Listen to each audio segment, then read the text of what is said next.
I'll drop this, I'll just drop the same color. I'll drop the same color.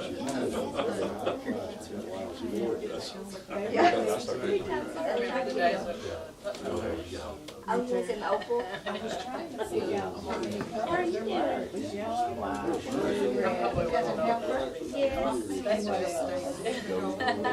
Oh, yellow, go. Yeah. And then her teacher. So we're winding down the street. With that on, fast.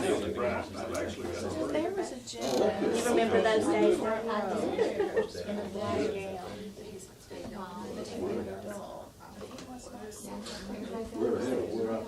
He was. Was he helping the special ed kids? He was there just to help Helpful. in Special the. ed. Yeah. He was Well, that's what he was there. I thought I seen him go up and help the special. Well, I noticed who he was sitting by, but not to the floor. So when you had just, I don't know, it's like. That was really fun.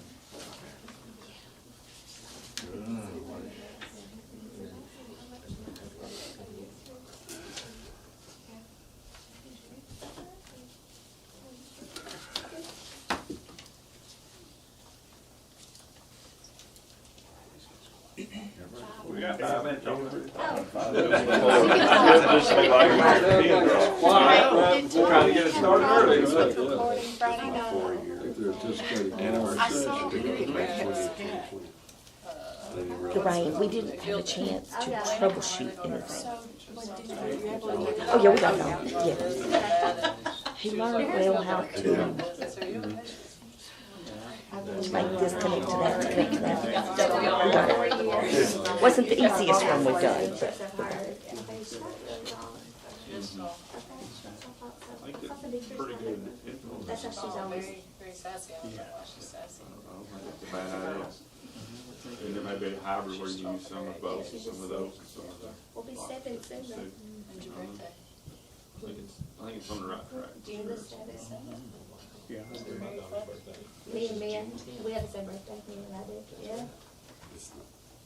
I'm being told we're already live, Miss Smith, Yes. but we won't start. We won't start till 5. That's right.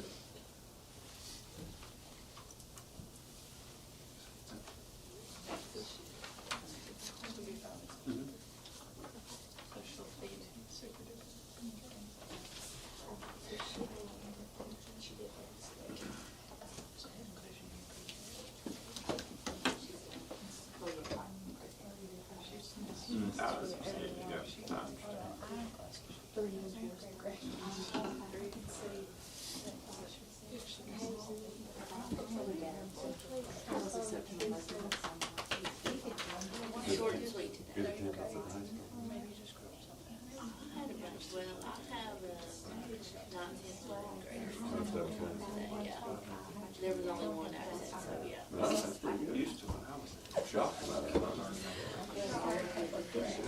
You have plenty of room for everybody on the same house. After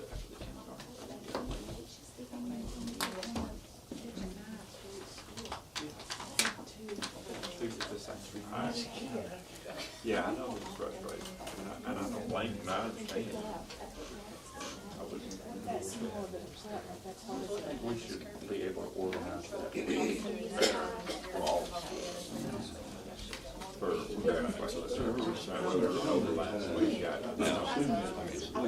we could have a schedule, because there's 2 weeks to get on it, we qualify. You know, you have 2 and 3 on that, 3 on that. Nobody. Qualifications once Or 6, and that, yeah. So they could get that. Again, it's simply like people can be a lot more room. School would not have to take up however, they give them decorative stage that you could put through. Make sure I did it 125. Promotional, well, some of us have called it that way. What's that? Promotion. I had to correct him. Senator Come on Howard, now. congratulations. It was explained perfectly. You didn't listen to my speech. I did listen to it, but I'm just saying, not everybody did. Well, it couldn't have worked out more, it couldn't have worked out more perfectly, because the girls actually gave the definition of graduation. It's conferring a diploma. Still right there, don't. There are no diplomas given in 5th grade, at least to my knowledge. It is so unrealistic. It is so unrealistic. And if we didn't have SROs, it'd be a different conversation, but That's the way it goes, yeah. I'm just not there with that idea.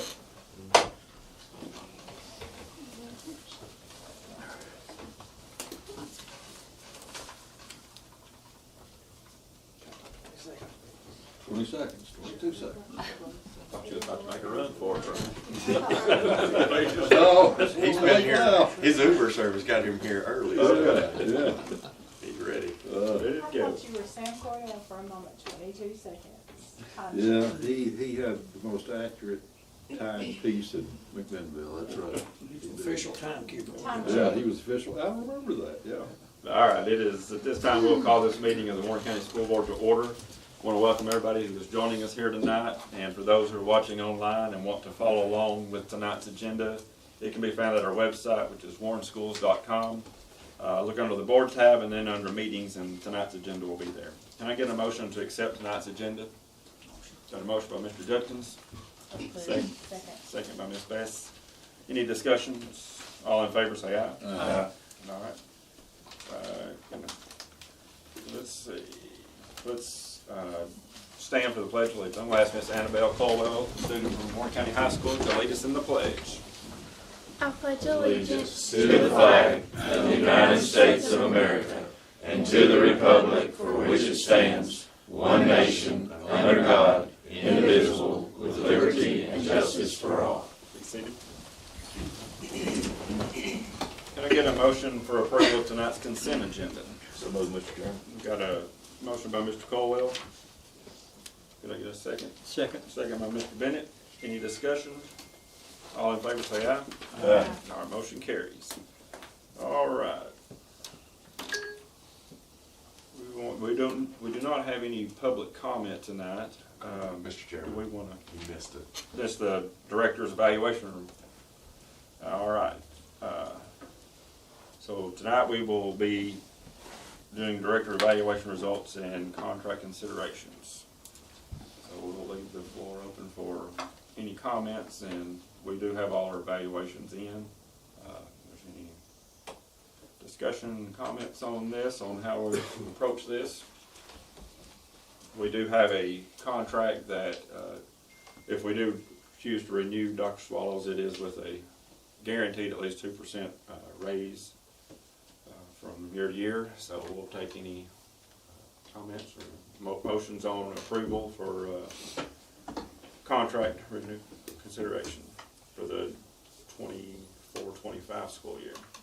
Mr. Chairman, if we go with the 2%, that's less than half the inflation rate for last year. And I would be in support of an adjustment higher than 2%. Now, I don't know what the magic number is, but at 2%, and we're going to have this same discussion when we got to staff, teacher, and classified personnel. But basically, I just don't think it's fair to anybody to have our employees basically subsidizing the operation. And when we're paying them less than an equalized cost of living that's adjusted to inflation, they're basically subsidizing the operation. So that's my position, and I would like to hear a discussion of what might be a proper amount. Do you have a recommendation on percentage, or have you thought about that? Well, if you do 5%, that would keep them even. But I frankly think that 5% would be the minimum, considering the quality of work and the extraordinary level of dedication and commitment. And there's also an issue of self-preservation here too. You know, I for one don't want to go looking for another director. getting someone with Dr. Swallow's accomplishments and stature and reputation. I don't know, I'm not asking him to answer that question, but I suspect that he may have had some overtures. I'm not trying to fish an answer out of you, but in the general case, someone who is bringing superior performance and results to the job is being recruited. And I for one, would just rather not have to deal with trying to recruit another director with his qualifications. I will let you know in the evaluations reports, of the evaluation of the board, I'm gonna guess about 95% or higher were either exceeding expectations or better on all his reports from all the boards, so, there's no low marks at all. Every check mark was at expectations or exceeding or more, so I'm in favor with Mr. Zeckman of, I don't want us to go looking for another director either. I think we're in a really good spot of what the future looks like and what we have a plan out of what this board and what Dr. Swallows has in mind and the vision for Warren County Schools for the future, and I'll be in favor of Well, the other issue, I talked about self-preservation. The other issue is just economic justice. And I just, from custodians and cafeteria personnel up to our CEO, Dr. Swallows, I just think that we need to make the maximum effort to do right by our employees, wherever they are in the system. So I guess my position right now would be to start at 5%. And here again, that's just a standstill, treading water position. What is the percentage of the personnel? I mean, proposed of the budget for this coming year, I think is about a 4.25%. That's on the bottom tier. And I don't know how that goes across the board, but that's on year zero minimum for what's proposed in the budget. because I'm sure someone's going to get more than some. Right, yeah, that's a minimum. That's the way it goes, but,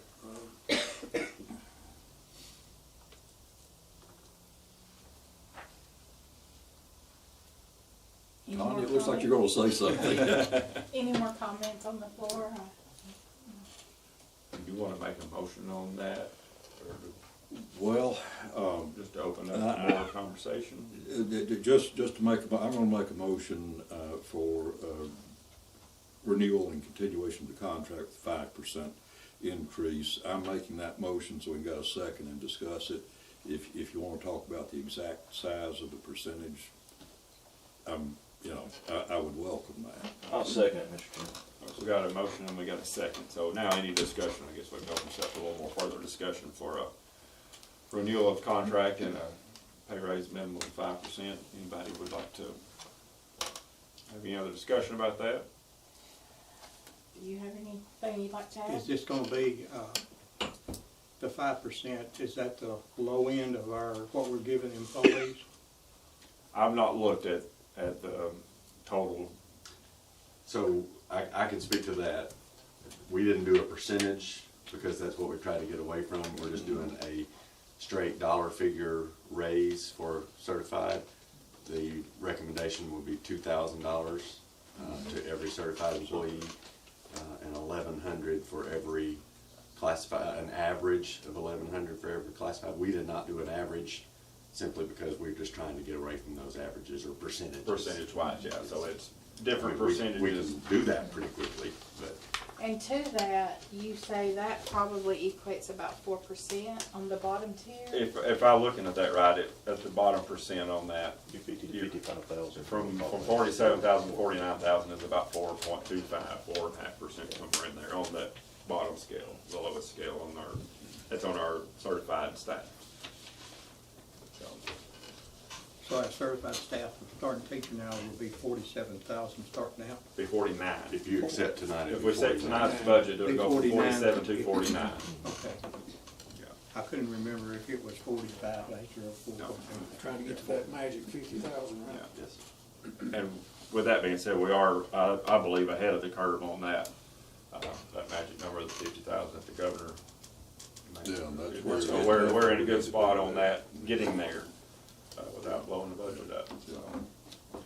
I'll just one more observation, and I'll just sit back and listen, but in the corporate world, a lot of times the CEO's salary is, there's a factor that reflects the throughput, how much money that business generates or spends in a year's time.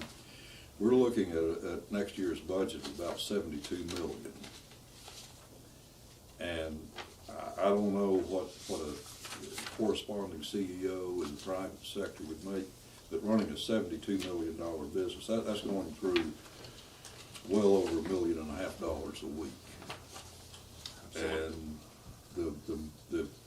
the final stop in the management of that is the gentleman down there at the end of the table, or whoever your director happens to be. So, I'm just asking questions, I'm not saying I'm against anything. So, if we go to 5%, so you're gonna go into contract and change it to 5% every year, correct? No, just this for a year. We'll do that Yeah. each year. This will be just for this Annually. 24, 25 year. Won't be. For the contract for the Yeah, 25 That's year. the minimum in the contract. 2% minimum. So- Yeah. Yes. So actually, the contract says minimum of 2%, Right. or as equated to what the certified staff would be. Now, I'm gonna tell you, I did not expect this conversation, so the budget reflects a 2% raise. So if you do hire, we'll need to amend the budget because it'll have to be more there as well, so. I'm in favor of that too. Just to do some quick calculation on 47,000, if you go $2,000, that's right at a 4.5% raise for our certified staff. But it's been a long time since I read the contract, but I think that contract does have allowance for a performance incentive. Am I right about that? It's right there. Yeah, you've got it in front of you. It's in the back. Performance evaluation.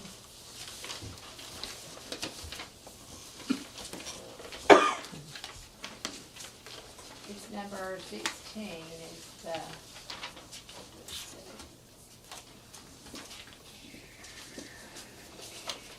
It's in your packet. It's in the packet. Okay. It's under, are you? Board and director will agree on criteria for performance pay. But we would need to figure out if it is for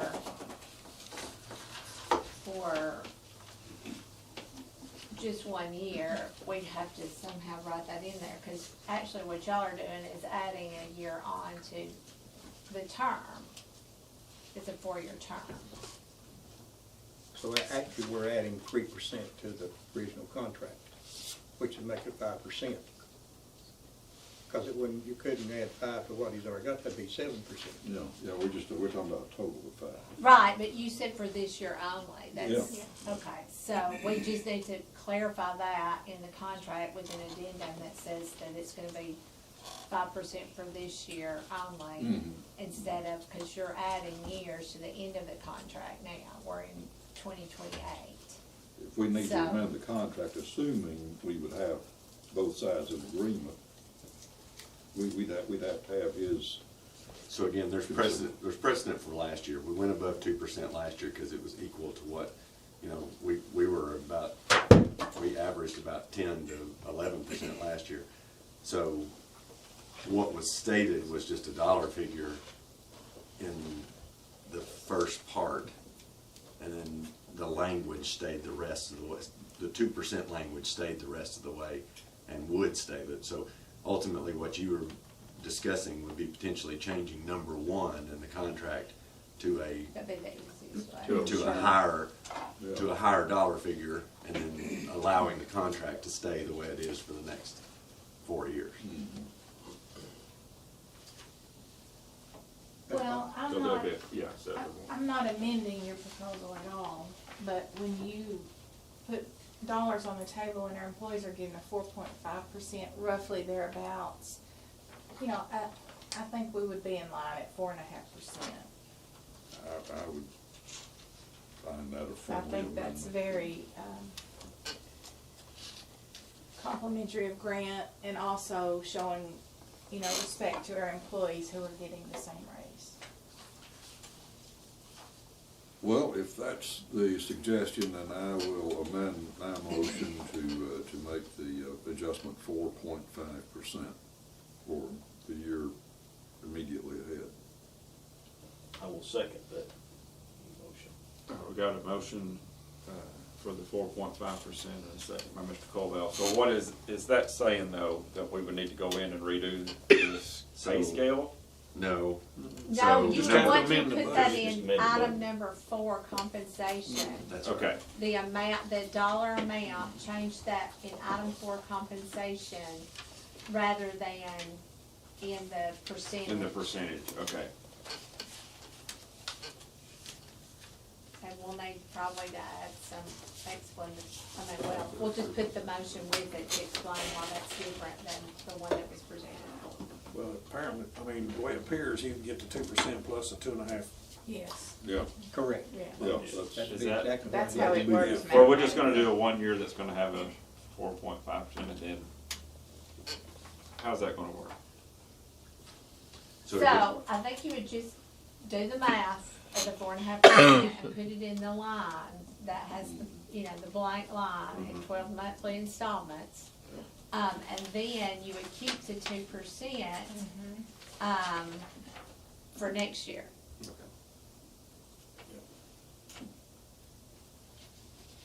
But it would not,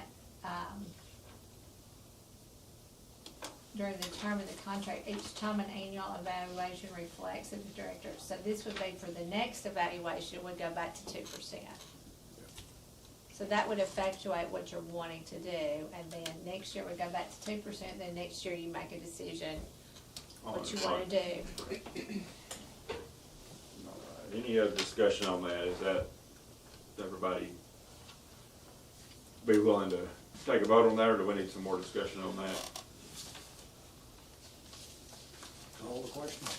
All right, Well, so we've got a motion of Mr. Zeckman of a 4.5% raise effective for this next school year. For Dr. Swallows, and a second by Mr. Colwell. All right, all in favor say aye. Aye. Any opposed? All right, motion carries. All right. We did approve consent agenda and no public comment, so now we are ready to move on to student advisory report. Hey, I hate to do this. Can we go ahead and do recognitions? Because I Yes. believe we've got a coach, a ball game we've got to get Okay. to. We can absolutely do that. I did not expect that to take that long, so Okay. if you don't care, let's We'll go skip ahead the and do that. recognitions then. Okay. All right. So let's do, I'll tell you what, come on up. So our certified employee of the month is Miss Taylor Smoot. Miss Smoot was recommended by Katie, Matthew, and Bertie Spears. So I'm gonna let Miss Spears Okay. read this for her. So I recommend her as a parent, so that's what I'm going to read this as. Good things make good things happen. This is a saying that Miss Taylor tells her students daily, and the learning that takes place in her classroom is a true testament of that. There are good things happening all day long in her classroom, and the growth I have seen in my child this year is proof of that. Our child, Bertie Spears, has been fortunate to be a student of Miss Taylor's this year. Not only has she grown academically, like significantly, but also in her confidence. Miss Taylor has helped instill a drive in her that she can do hard things and the importance to continue working towards goals. Miss Taylor also makes learning so fun. She has celebrated her in all of her moments, big and small. Bertie has felt valued and loved. As parents, Ms. Taylor has guided us throughout the year on how to support our child. She has comforted us and cheered us on when we needed it the most. Ms. Taylor has provided us with resources and support to help our child, and this has been invaluable to us. With the first grade coming to an end, I know Ms. Taylor will have a lasting impact on Birdie's school career and life. We will forever be grateful for teachers like Ms. Taylor, teachers that push her to achieve great things academically, but more importantly, teach her the importance of being kind, respectful, hardworking, and that good things make good things happen. Katie, Matthew, and Birdie Spears.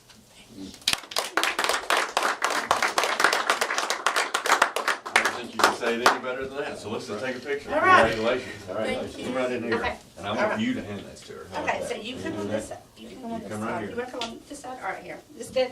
I don't know if we can. You take that. I know. And we'll take it. All right, you ready? Force on. All right. All right. Congratulations. All right, thank you. Very good. Also, have a gift back. Thank More you. businesses. Thank you all. Thank you. Thank y'all for Thank you. today. Okay, thank you for the recommendation. Thank you. All right, also, Rex, you gotta read.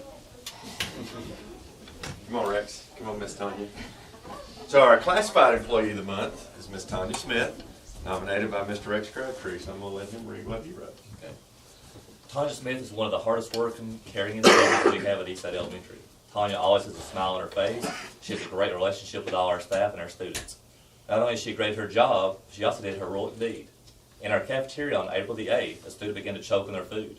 She immediately stepped in and performed the Heimlich maneuver on this student. Tanya never asked for praise or recognition, but she is a rock star.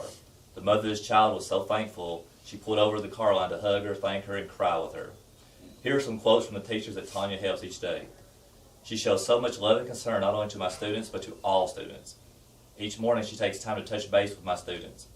Each week she gives stickers, bookmarks, desk pet houses, and candy when my students make 100 of their Thursday written spelling words. It's money that comes out of her own pocket. So each person that I spoke to said that she goes above and beyond in helping students. Tanya is a valuable asset for our students and staff. We are very blessed to have her at Eastside. Congratulations. Thanks for all you do. All right, that's great. Just put her in the middle. She's Yes. a lot more attractive. There you go. There you go. That's great.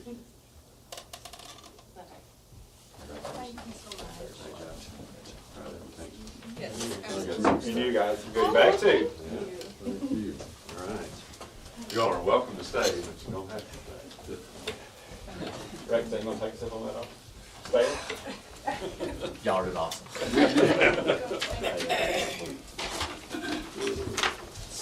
All right, thank you. Sorry, I'm sorry to make you all wait, but they were getting a little antsy over here, so. Student advisory now, we'll turn it over to them.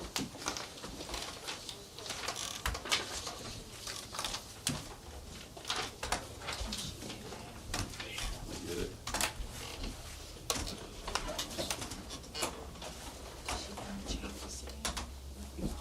You want one of those chairs? I'm good, thank you. She's doing pretty good with those crutches. Might give you some pointers. Yeah, she's doing right good. That's She drove. an inspiration. She's driving. In our school news, the Chromebook art contest winner is Nathan Grant. You can look for his artwork on the Chromebooks next school year. Dr. Terry Connor commissions paintings every year from Miss Seaver's painting class. He awards the students who receive first and third places with money and hangs all submissions in his office the following year. Miss Oxley's Advanced Computer Applications class had a 100% pass rate on the Microsoft PowerPoint Industry certification. They have now earned all 3 Microsoft Associate certifications and have gained dual enrollment at Malo State Community College. From Leah Simpson in the scholarship office, scholarship night was a huge success. We also have 11 students that are playing at the collegiate level next year. And in our student advisory committee principal meeting, we met with Mr. Dunn on May 16th, and we discussed some of the updates that need to be done to the upstairs. So, thank you. Thank you all. Very good. Hey, that report reflected their desire to get out of Get out of school. here, please. Yeah. That's a short one. Short one. We have no complaints. Great job, ladies. Great job. That's gonna be great. Yeah.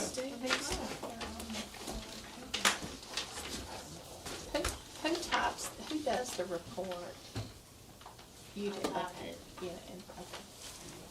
I thought they might have done If they had time, they probably would. Probably. Let them hope. Well, we it. They're busy girls. So, moving on, we will go to facilities and resources. I'm gonna ask David if he'll update you.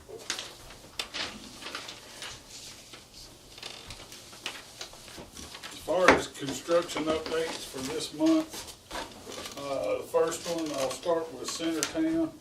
Of course, we know that the building project is all but done. They're working on some punch list items along the outside with some sidewalks and this and that and the other.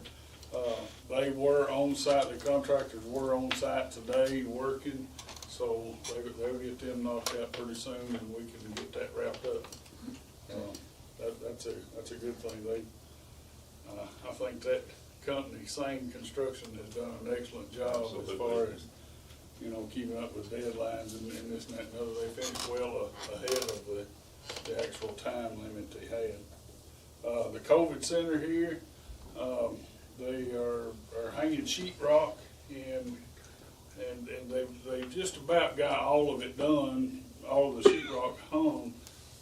There's a few small places that still need some, but it will be completed pretty soon. Also, the ductwork, the electrical and the plumbing and all they're finishing up the rough end stage so that they can, you know, once they get all that done, then we can start finishing out, and hopefully all that will come together pretty soon. I did talk with a sign company about some signage for the front side of that. I haven't gotten any pricing back yet, but they're supposed to mock something up and send it to me so that we can see if that's what we want or whatever. I'm sure. We're also working on furniture for that building as well. Yes. I was at Hickory Creek today looking at the new gym floor. It looks real good, and we finally got Miss Graves' blessing on it, and Now that's be been nice. She has done a great she job has, making sure it was and, right. and all of her issues have been legit. Absolutely. And I will say that, and you know, her persistence held out, and it's real nice. The gym floor looks great.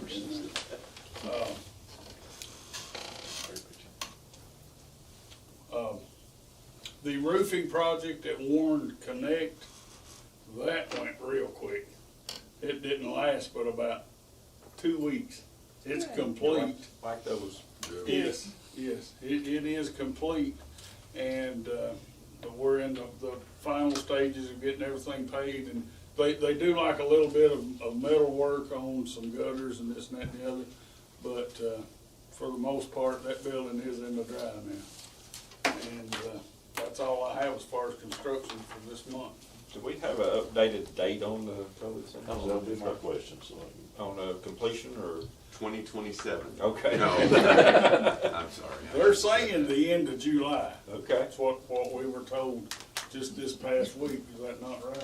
You think our August meeting's gonna be in there? I wouldn't bet on that, but Are we But they- really gonna call it the COVID center? You might No. get in there No, before you leave. please, We will. okay. Just, that's how it began because Right, of, I understand. because of our funding. all the paperwork that's going through has Yes, got that but on it will not, okay. Right, Yeah. yes. We do Boy, not help have that. But it's legitimate because we will do our It testing. is Right. legitimate, but COVID testing. And I was at Centertown probably like 5 times a day, and they were moving in, looked like equipment, maybe boards, and they even had all Yeah, kinds of stuff, yeah, little yeah. odds and ends stuff, Yeah. desks and stuff, You they know, were moving in we today. do so- have a temporary CO on that building, so they are allowed, or we are allowed to actually move in and actually have classes in there. That looked like they were getting it ready today. Yeah. But you got anything else? Good job. Thank you, David. Good. All right, moving on to operations report. Dr. Fox. All right, the first item on the agenda is our last school spotlight, and Mr. Hobbs, not that he's not had anything going on in the last couple of days, graciously agreed to appear before you tonight, so I am going to run his slideshow, and I will turn it over to him and let him, if we can get it up on the board here.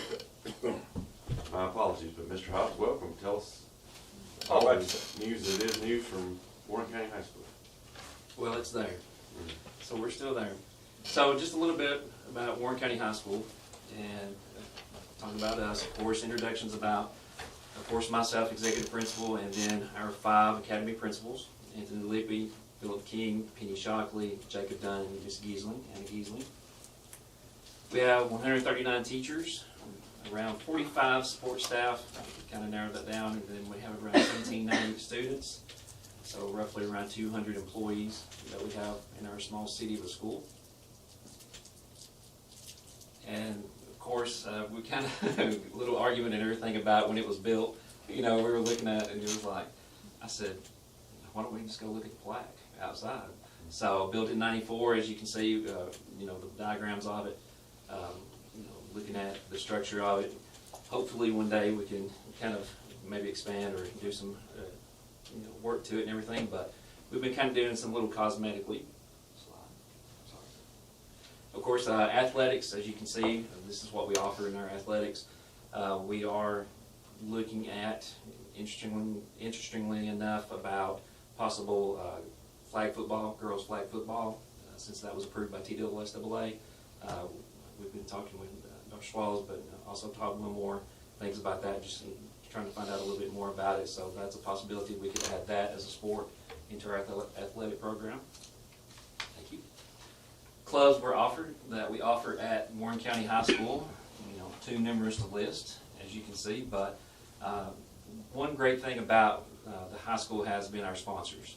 We've had a lot of teachers and everything that want to put their time in. Of course, the one right behind me, Miss Jessica Akers, does amazing work. They dedicate their time to our students so they can have a lot of these clubs and a lot of interest in everything. And as you can see, there's different, you know, with the multicultural club, you know, going to the Black Student Union, you know, FCCLA, FFA, what we have in, you know, CTE department, you know, our JROTC teams, you know, just award-winning programs. And they, like I said, they do it with dignity, they do it with class, they do it with professionalism, and they represent Warren County's name very well. So I'm very proud of our club sponsors and the students that are involved in these clubs as well. Question, Mr. Hobbs, Yep. what is the Pioneer Climate Crew? That is, we kind of started that last year and everything, and it's going to be changing a little bit this next year, but talking about the culture, it's a group of teachers that we get together, and of course I have one of my administrators on it, Mr. Lippy, Anthony Lippy, and they get together once a month and they discuss about, you know, getting, you know, some feedback from students and as well as teachers and everything, and talking about, you know, the climate, what we can do to change the climate, what we can do better, you know, and so we get those ideas each and every month and try to build on that as far as, you know, like I said, getting their feedback I from thought them. maybe talking about the weather. I wish I had that Friday night, so. We may need to start it. Future meteorologist, yeah. Some of the student activities that we're able to bring back, you know, especially after COVID, but dances with our homecoming, our winter, Valentine's dances, our pep rallies have been doing very well. College and career fair, you know, spearheaded by our guidance and our AIRS counselors, as well as our scholarship office and everything with Miss Leah Simpson. They've been, you know, phenomenal as far as getting a lot of colleges in the career fair going. We have a lot of interest in that. It's been intended very well from last year to this year. We had at least, you know, twice as many students and parents coming that night, so it was really good. And then Club Rush, that's what we do, you know, in the facility. We've used the last 2 years of all the clubs and everything, promoting, getting those freshmen coming in, you know, being able to, you know, why do you want to join this club, you know, so it's a kind of a recruiting tactic, you know, as you could say. So, some of the cosmetic improvements I alluded to earlier. We've tried to, again, like I said, we want to make the school someplace where, you know, the students want to be, teachers want to be, things of that nature. I'm sure they're like, well, I can do more, right? Yeah, so, but, you know, just some of the improvements that we've tried to do, the banners in the parking lot on the poles, you know, trying to paint gym lobby, cafeteria, stairwells, the front office painting and signs, you know, a little bit more pioneer pride, you know, within the school. You know, as far as that goes, courtyard tables, lights and pathways for our seniors to eat their lunches, you know, during the day, that they're able to eat in there with, you know, some freedom and everything. It's a little perk for the seniors as well. So, benches in the car riders, I got tired of seeing all the kids sitting on the sidewalks and the, you know, and the dirt and everything like that. So, we got some benches and everything put out there for them. And then recently we had the WC lighted sign on the athletic facility. That's like I said, it kind of shows off from the road at night. It lights up at night and everything. Kind of, you know, a little beacon of light that we have at our school, and, you know, to promote, you know, when people come in at night for different functions and, you know, events. So it's turned out very well. So looking at what I'm excited about next year is our schedule. Looking at it going to a 4x4 traditional block. With that traditional block, that is 4 classes that they have in the fall, 4 classes that they have in the spring. And so looking at it, again, consistency. You know, I think we're looking at consistency in learning and instruction, and I believe, you know, like I said, it's not going to be a magic fix overnight, but I believe it will set the foundation for our students, you know, about improvement in their achievement and their ACT scores, their AP scores, and their ELC scores. So, you know, again, myself, I have been a part of traditional block in another school district, and it is very effective, and it can happen. And so we will also have a pioneer called Skinny Block that's involved in it, 40 minutes each day. We're able to, it's not necessarily an advisory, but it is a time for us to work with intervention and enrichment. We're able to do some testing during that time with our RTI and our special education department. So it's, when we have, you know, any signings or anything else like that, we're able to have that 40 minutes in there to do those things. So, but again, we're going to be able to have a schedule for that as well. Thank you. Academies, of course, we have the Freshman Academy with 3 teams, red, white, and blue. We're talking about our 10th through 12th academies. Of course, as you can see up there, I don't have to read them off for you, but they are career and interest-based. After they leave the Freshman Academy, they can see what pathway they're kind of going to. Again, ACT, that's one of the things that our school's held on. We, you know, looking to improve that. If they're also able to get their industry certifications, they go through dual enrollment, AP classes, and that leads to our ready graduate data that we have at the end of each year that we're graded upon. And then, of course, the EPSO, the early post-secondary opportunities that these students can get. So, some accomplishments that we've had in the past year. Again, the 22-23 ACT results, there was significant growth in benchmarks. Warren County Schools, economically disadvantaged students demonstrated an 18.8 increase from 8.7% in 22 to 27.5% in 2023. So we've tried to put some importance in certain areas of our ACT. And so we've used a program that we have on to college during that part, and then also some of our teachers have worked very well with bell ringers as well. We've had an increase in our ELCs with English 2. Our geometry ELCs percentages increased, and we're also a silver award. The Secretary of State's and Dallas Dudley voter registration silver award for registering at least 85% of eligible students to vote, and that was spearheaded by Mr. Kevin Dunlap. Of course, you know, he was very persistent, if we all know Kevin. So he got on that, but that was a great recognition that we had as well. And improvements. With every accomplishment, there is also improvements. We need to increase our student achievement. So these are some of the areas that I have got to work on as the executive principal for my school. Increasing that student achievement, and I think, like I said, setting that groundwork with our traditional block is going to help. Chronic absenteeism and our attendance, we need that to decrease. So we have an admin team, we met last week, and we've come up with some ideas that we're going to work on after the school year in a little summer session for our administration team, as far as trying to correct that, trying to come up with some new ways and everything to help increase attendance. And then, of course, ACT school-wide, our 22 is our goal. That's what we're going to kind of look at. We're going to campaign that pretty good for this next school year. Just got my banners in and everything the other day for us to put up, but we're going to, really let the students know what the ACT is, how to achieve that 22, not to be afraid of it, things of that nature. And then also initiative and pride in being a pioneer.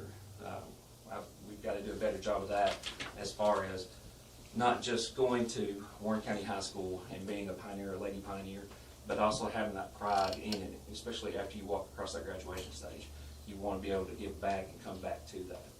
And then, of course, our school letter grade. I'm not happy with it, and I'm just telling you right now, we're going to do everything we can to improve that as well. So that is all I have.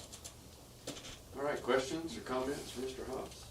I just want to associate myself with Mr. Hobbs' comments about the teachers and support personnel who do all the extracurricular work, being willing to take on a lot of extra work, spending their personal time, making sure we do have this rich, opportunity-filled environment for our students. So I just want to support those remarks, and there are a lot of teachers and support personnel who do that, so I appreciate that. Just one real quick question. How much time is allotted for each lunch sitting? This year was 25. Next year, starting next year, will be 30. We'll be able to increase it at least by 5 minutes. And this may sound like 5 minutes, but it's quite a bit in the student world and the teacher world. Yeah. So we'll be able to do that this next year to increase the lunchtime. Well, I appreciate that. Thank you. Yes, sir. Thank you. Thank you. Thank you very much.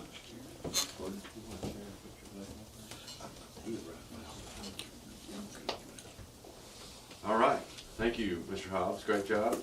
All right, just to continue, we've also asked our supervisors to come and give you an update. We thought it was only fitting, since you're also considering passing the federal budget, to ask Dr. Shea Painter to come and just give you an update about federal programs, kind of where we are, and then following that, we'll ask you to consider the budget resolution and the federal programs budget. Good afternoon. Good afternoon. So this was my first time getting to create the whole budget by myself. I got to have someone hold my hand last year when I first came on. Big learning experience. In the past, we've had 5 titles, 1, 2, 3, and 1, 2, 3, 4, and 5. This next year, we did not receive Title V funding. You have to be ages 5 through 17, 20% poverty, and we were at 19.8. The last 2 fiscal updates we went to, I asked for a better explanation or for a waiver, and they just said you get it or you don't get it. They couldn't round it off. That's what I asked. Yeah, I mean, round it up. 19.8, we can't get much closer. So it wasn't 20. So we did not get that funding this next year. Hopefully we will the following year. And then also it'll look a little bit different in our budget. For Title IV, you're allowed to move Title IV into other titles if you need different support. In Title II, we're looking at supporting some academic coaches. And Title IV was really a potpourri of things that we needed, so we rolled Title IV into Title II. So now it looks like we manage Titles I, II, and III. So it just looks a little different when you're looking at the paper. Title I, 9 of our schools are Title I schools.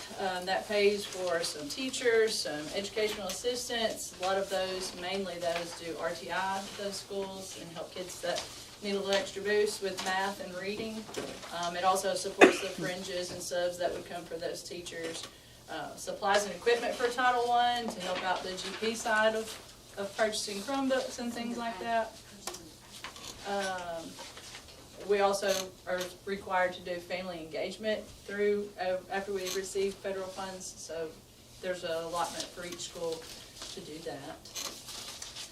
Title II, like I said, we're looking at supporting academic coaches through there. We had some in Title II and then some were in ESSER. This will be our big year where we learn how to balance not having millions of extra dollars to buy things with. So we found a way to fit those into our Title II budget.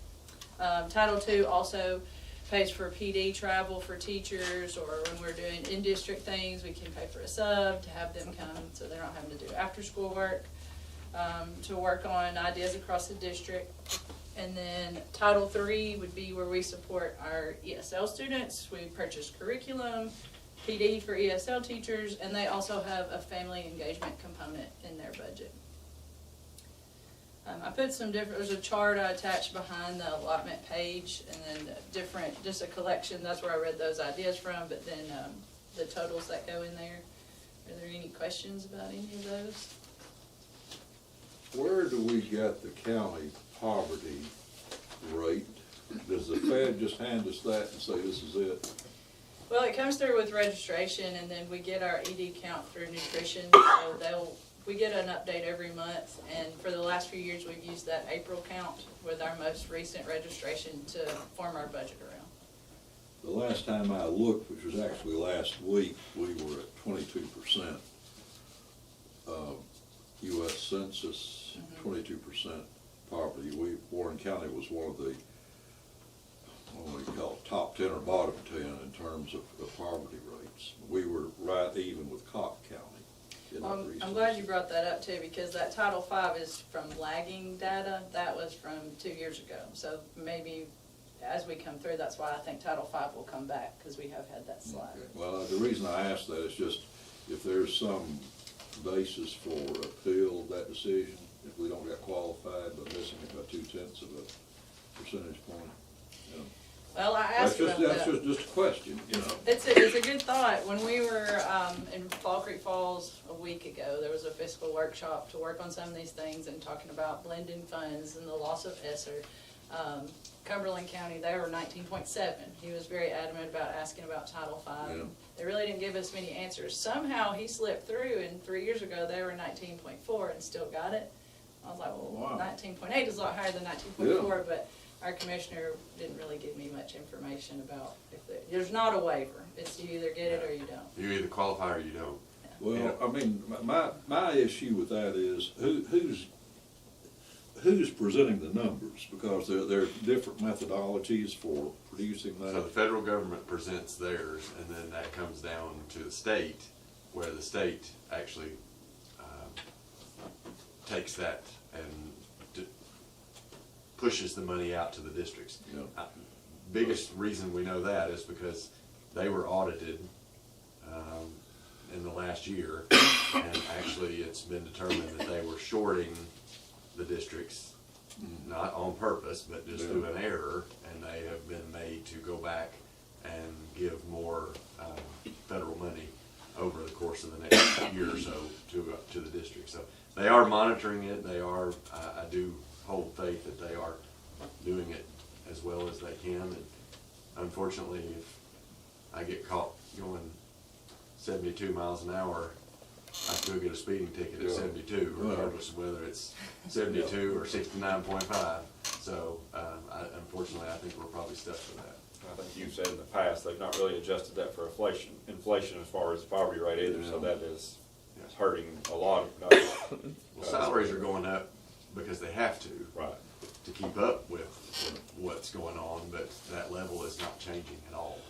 And salaries are going up, but the poverty level is federal level. They're not really staying the same. Our economically disadvantaged numbers are down by calculation, not in actuality. Not in actuality, right, exactly. Well, I mean, I've kind of explained my complaint in this thing, so, and we can't do a thing about it. We can't, it's one branch of the federal government's dealing with one set of numbers and another branch is dealing with another, and we're just the hapless victims of that. Right, and we've used the numbers they give us. With that finding from the federal government that they did, we were not one that was overfunded, so we don't have to pay any back, except in Title IV there was a discrepancy where there would be $10,000 for the next 2 years, but we'll actually get more money in Title I for the next 7 years to balance out where we were underfunded. So that was good. There's several in our region were overfunded, so they would have to pay that back. I'm glad that wasn't us. The year ESSER goes away. Not good. Absolutely. Has Well, the thank you. 21st Century Program, has it evolved into anything else? Because did it not dissolve the 21st Century? They have their own budget from this, so, you mean with tutoring and all the other Yeah, things like that we after have? school. They still have their own entity. They run separate from our tutoring that we do.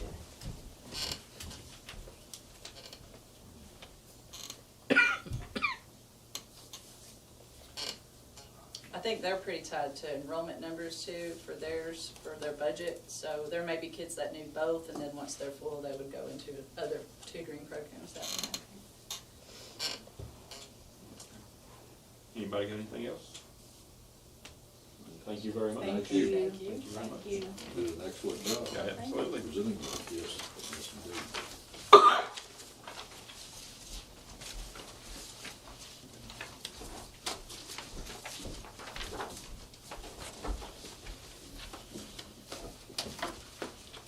This is when I asked for the back. Okay. You can go on to the next thing if you want, the resolution, if you want. The federal programs budget resolution Yes. for approval. That It should be in the electronic package. in the electronic first thing. package. All right, so, moving on to the federal budget resolution. Again, this is a resolution that you, pass every year, basically saying that because of the federal accounting process that we've already talked about, that you will be monitoring that, and then that's not going before the county. We asked the county commission to also pass that same resolution. And again, this is no different than what you've done for the last several years. Can I get a motion to approve federal program budget resolution? I'll make a motion. 2024. I've got a motion by Mr. Judkins, Second. got a second by Mrs. Best. Any discussion? All in favor say aye. Aye. Any opposed? Motion passes. All right, thank you. So the next item is the actual federal budget, and Dr. Painter just took you through that. Should have a copy of that in your packet.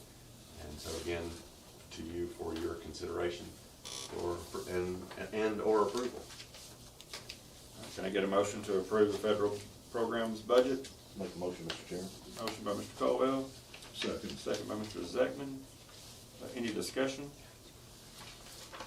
All in favor say aye. Aye. Any opposed? All right, motion passes. I'm sorry, who made that second? Mr. Zeckman. Okay, thank you. All right. All right, thank you. So moving right along, you have also a copy of your school nutrition budget. That is to you for approval. I will give you some highlights, just as we've done with the federal budget.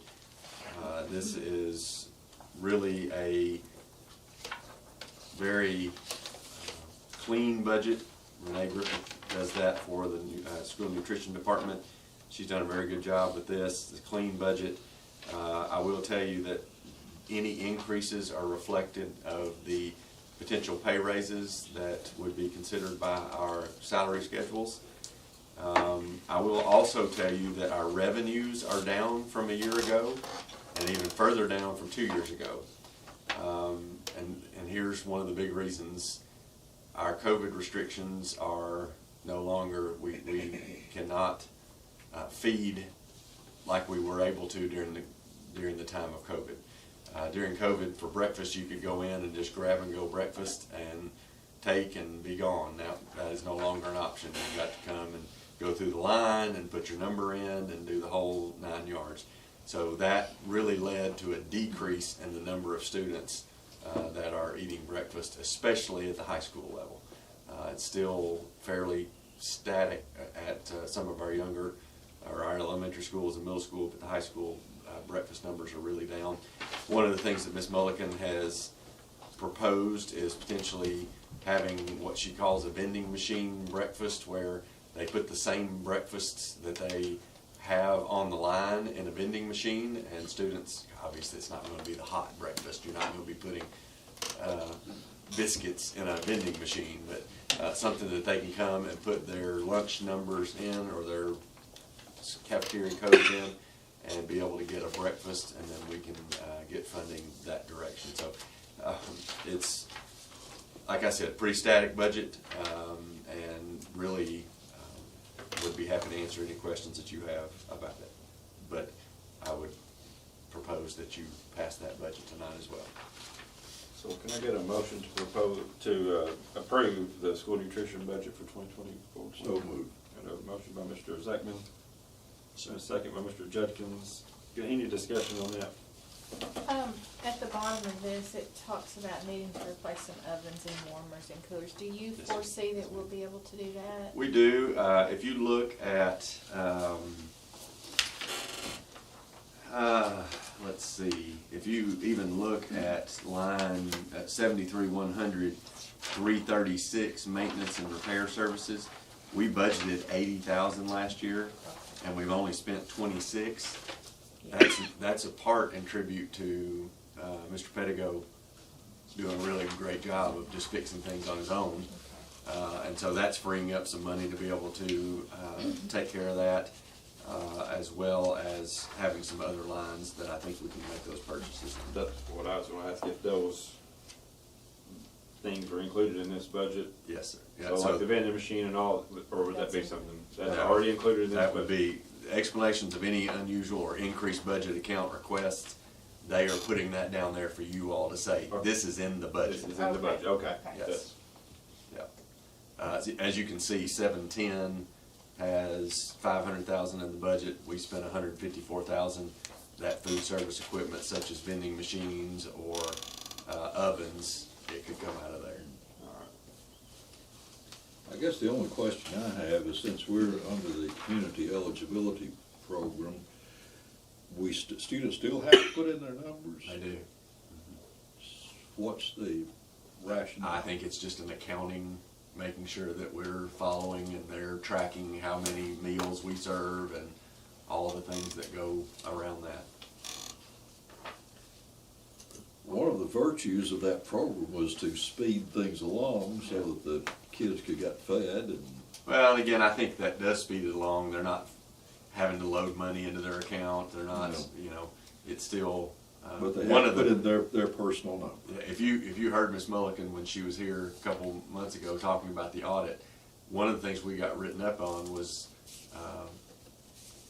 a student getting their tray and coming down the line and us actually going ahead and entering the information before the student actually stopped and gotten there. So that we got a major finding for that, because there are strict things that we have to follow in the cafeteria. Yeah. So. Well, thank you. Thank you. Any more discussion on the school nutrition budget? All right. All in favor? Aye. Any opposed? All right, motion carries.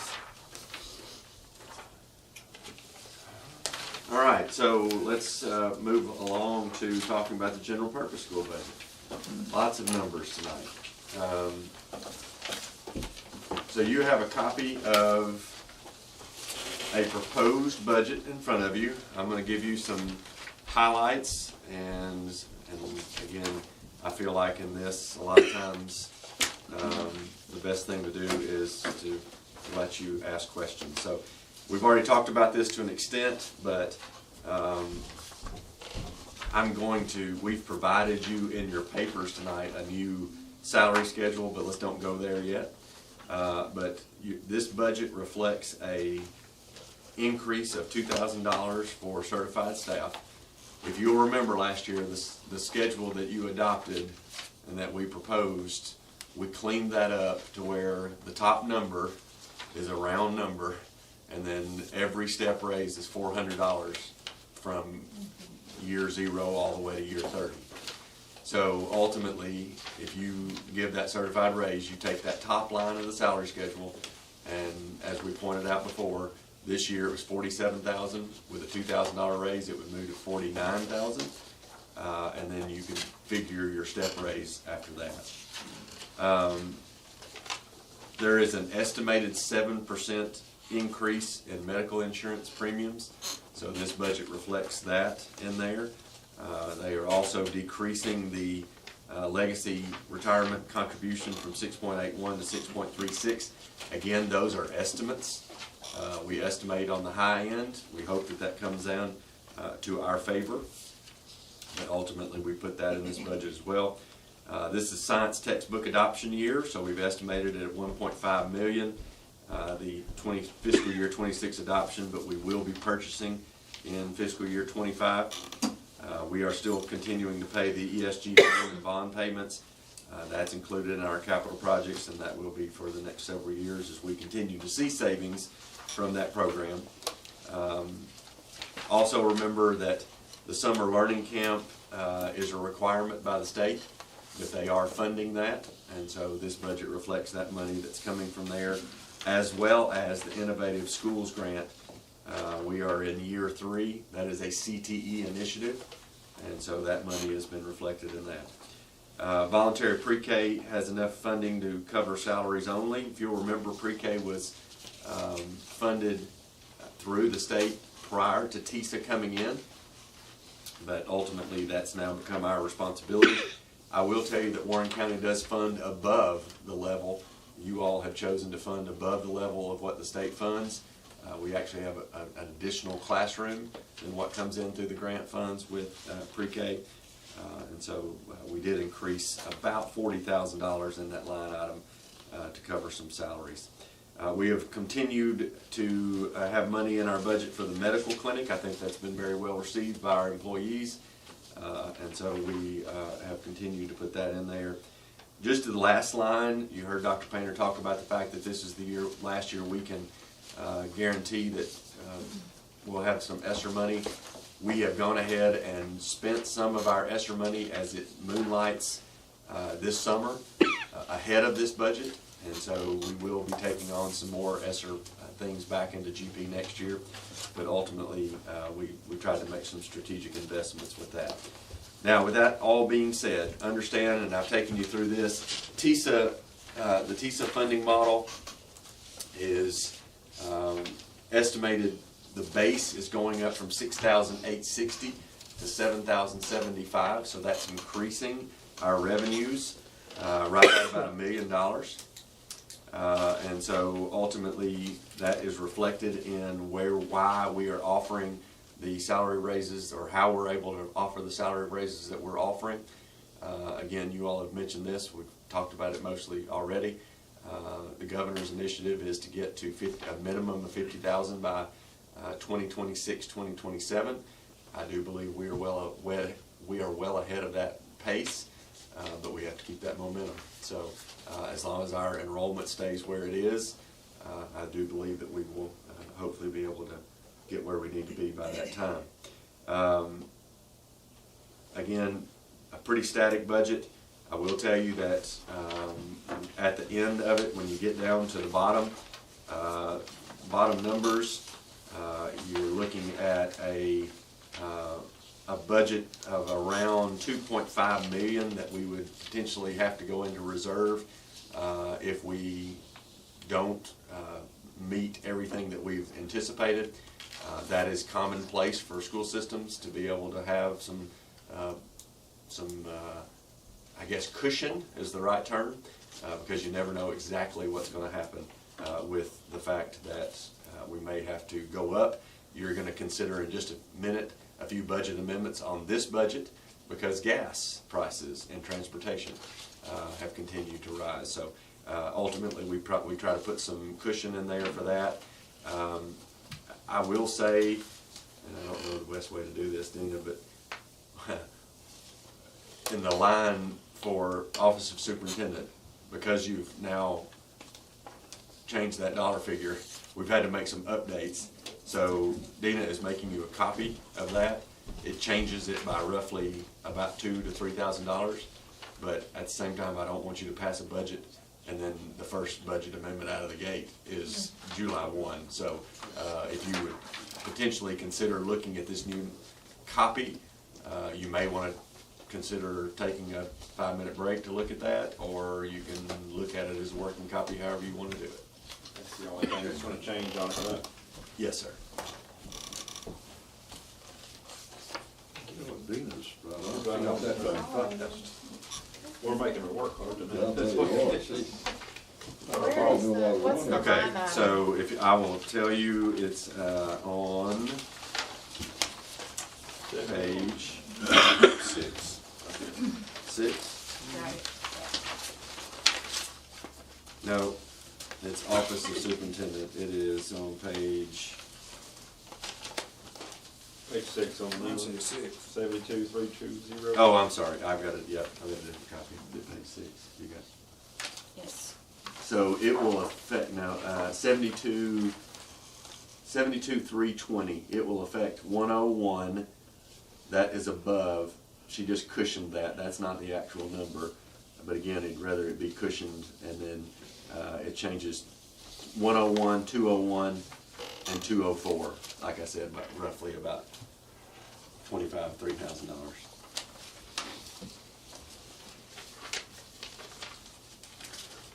So with all that being said, there's a lot of numbers in there.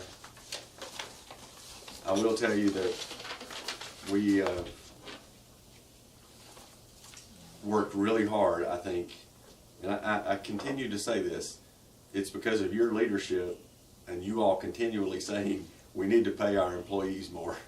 And not that I don't want to do that, but you have pushed us to a place to where I feel like our employees are very, very thankful for the amount of raises they've gotten over the last couple of years. Now, they'd always like to have more, I'm sure, but at the same time, being able to take our starting pay from in the 90th rank throughout the state to in the top 30 is a significant thing. And so I appreciate the fact that you all have continued that and you have kept that in the front of everybody's minds, and adding $2,000 is another good step in the right direction, I believe. Well, it's not only important that we recruit, but we retain. And this is a good way to address that. So I will just call to your attention, you do have a copy of the updated salary schedule that would be reflected in this budget. That's actually in front of you, I believe. Yeah, it is. Yeah. So you can see certified staff with a bachelor's degree would start at $49,000. A master's degree would start at $53,000. A master's plus 30 would be $55,000. An EDS would be $57,000, and a doctorate degree would be $62,000. So again, you can make that from there. The support salary schedule, we found some errors that we made last year, just in the fact that as we went down that schedule, we started to see that because there wasn't such a big difference, there were actually some people's daily rates that were calculated or were actually higher in a lower S1 or an S2 position. So that's been reflected here and updated so that the daily rates are consistent. In the support salary scale, it's about an average of an $1,100 raise. Now, I want to caution you, not everybody in the support scale will get an $1,100 raise. That is an average, but everybody will get a raise in that scale, as well as custodial, maintenance, and school nutrition. Did the $2,000 raise, what was that based upon? So ultimately, we tried to give as much as we could give and to get close to that $50,000 mark, and support with what budget money we have. We just said, we'd like to start with 2,000. We definitely want to get to 1,500 if we can, but once we got to it, we felt like we could go to 2,000. I was thinking of the 2,000 plus you hit the point there of a 7% increase raise. I was just wondering if we could put in the 7% the increase raise to the $2,000. The 7% in. What the insurance going up 7%? Oh, I got you. That's I was asking if we could take the $2,000 and add the 7% the insurance is going up, and then that would be the increase in salary that we'd be looking at. So ultimately, if you do that, what I would suggest is that we take a look at that insurance, providing that more in insurance as opposed to messing with that salary schedule, because then it would, if you add a percentage into that salary schedule, then it could take those numbers and mess those up. Now, you could take, if you want to add more money in insurance, then that's a different line item altogether, which we could do, but that's not something that we necessarily considered for this budget. You have the purview to ask us to do that, certainly.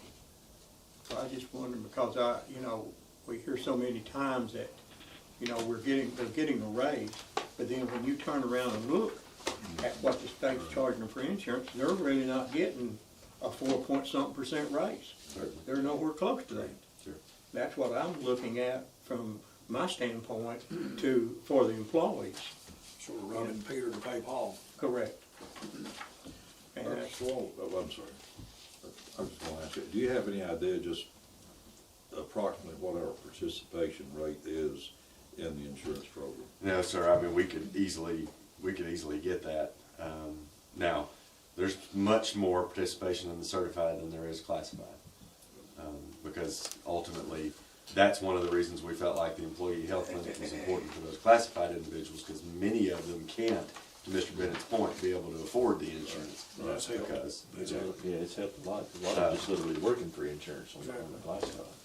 because I know before I've seen our employees, classified, not certified, but classified, I've seen them working with their insurance. They were only working for the insurance. Yeah. They were taking nothing home.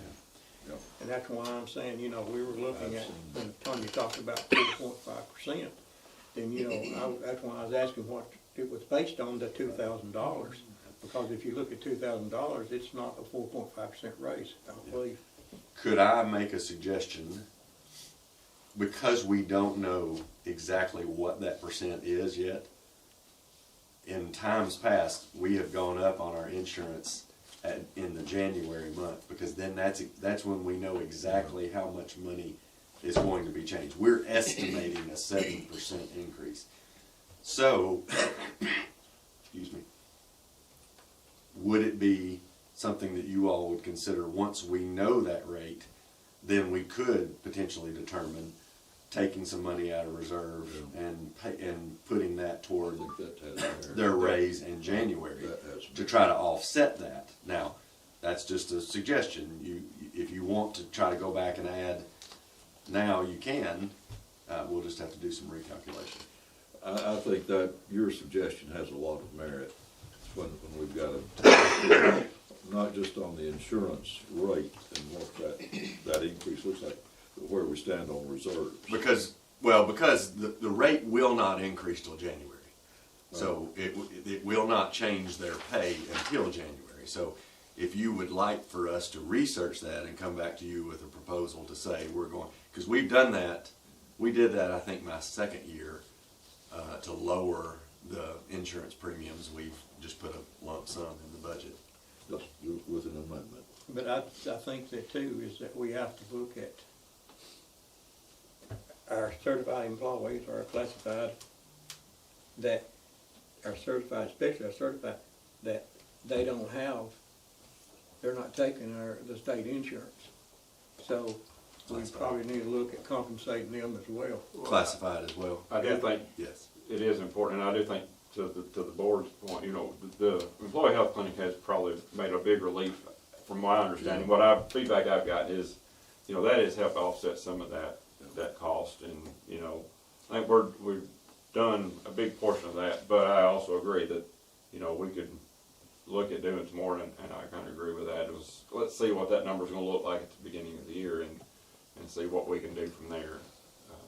Because I'm for one in favor of, when he looks at it, I'm for one in favor of, if we can, whatever we can do to help them out. Absolutely. Because it's if you look at it on average, we would probably be 2,500 somewhere in there, if we're probably looking at 5% on a raise. I'd say somewhere maybe even 3,000.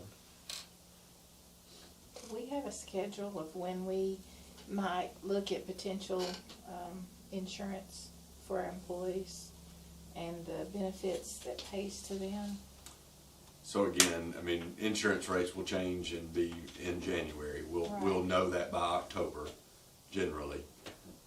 And then, you know, again, we can take, once we get that actual percentage increase, we know it's gonna go up. Oh, yeah. We just don't know what it's gonna be. Then what I would suggest again is that we go back and look at our fiscal capacity to be able to say, okay, we have $1 million that we can take and spread that out over the course of the insurance, and then how that works out. Now, if it becomes to 5% increase, we can give you as a board a dollar figure of what it would cost to cover all that 5% increase. We can give you what it would cost to give you a 2.5% increase, and then let you all make that informed decision. We have a little time there, again, until January.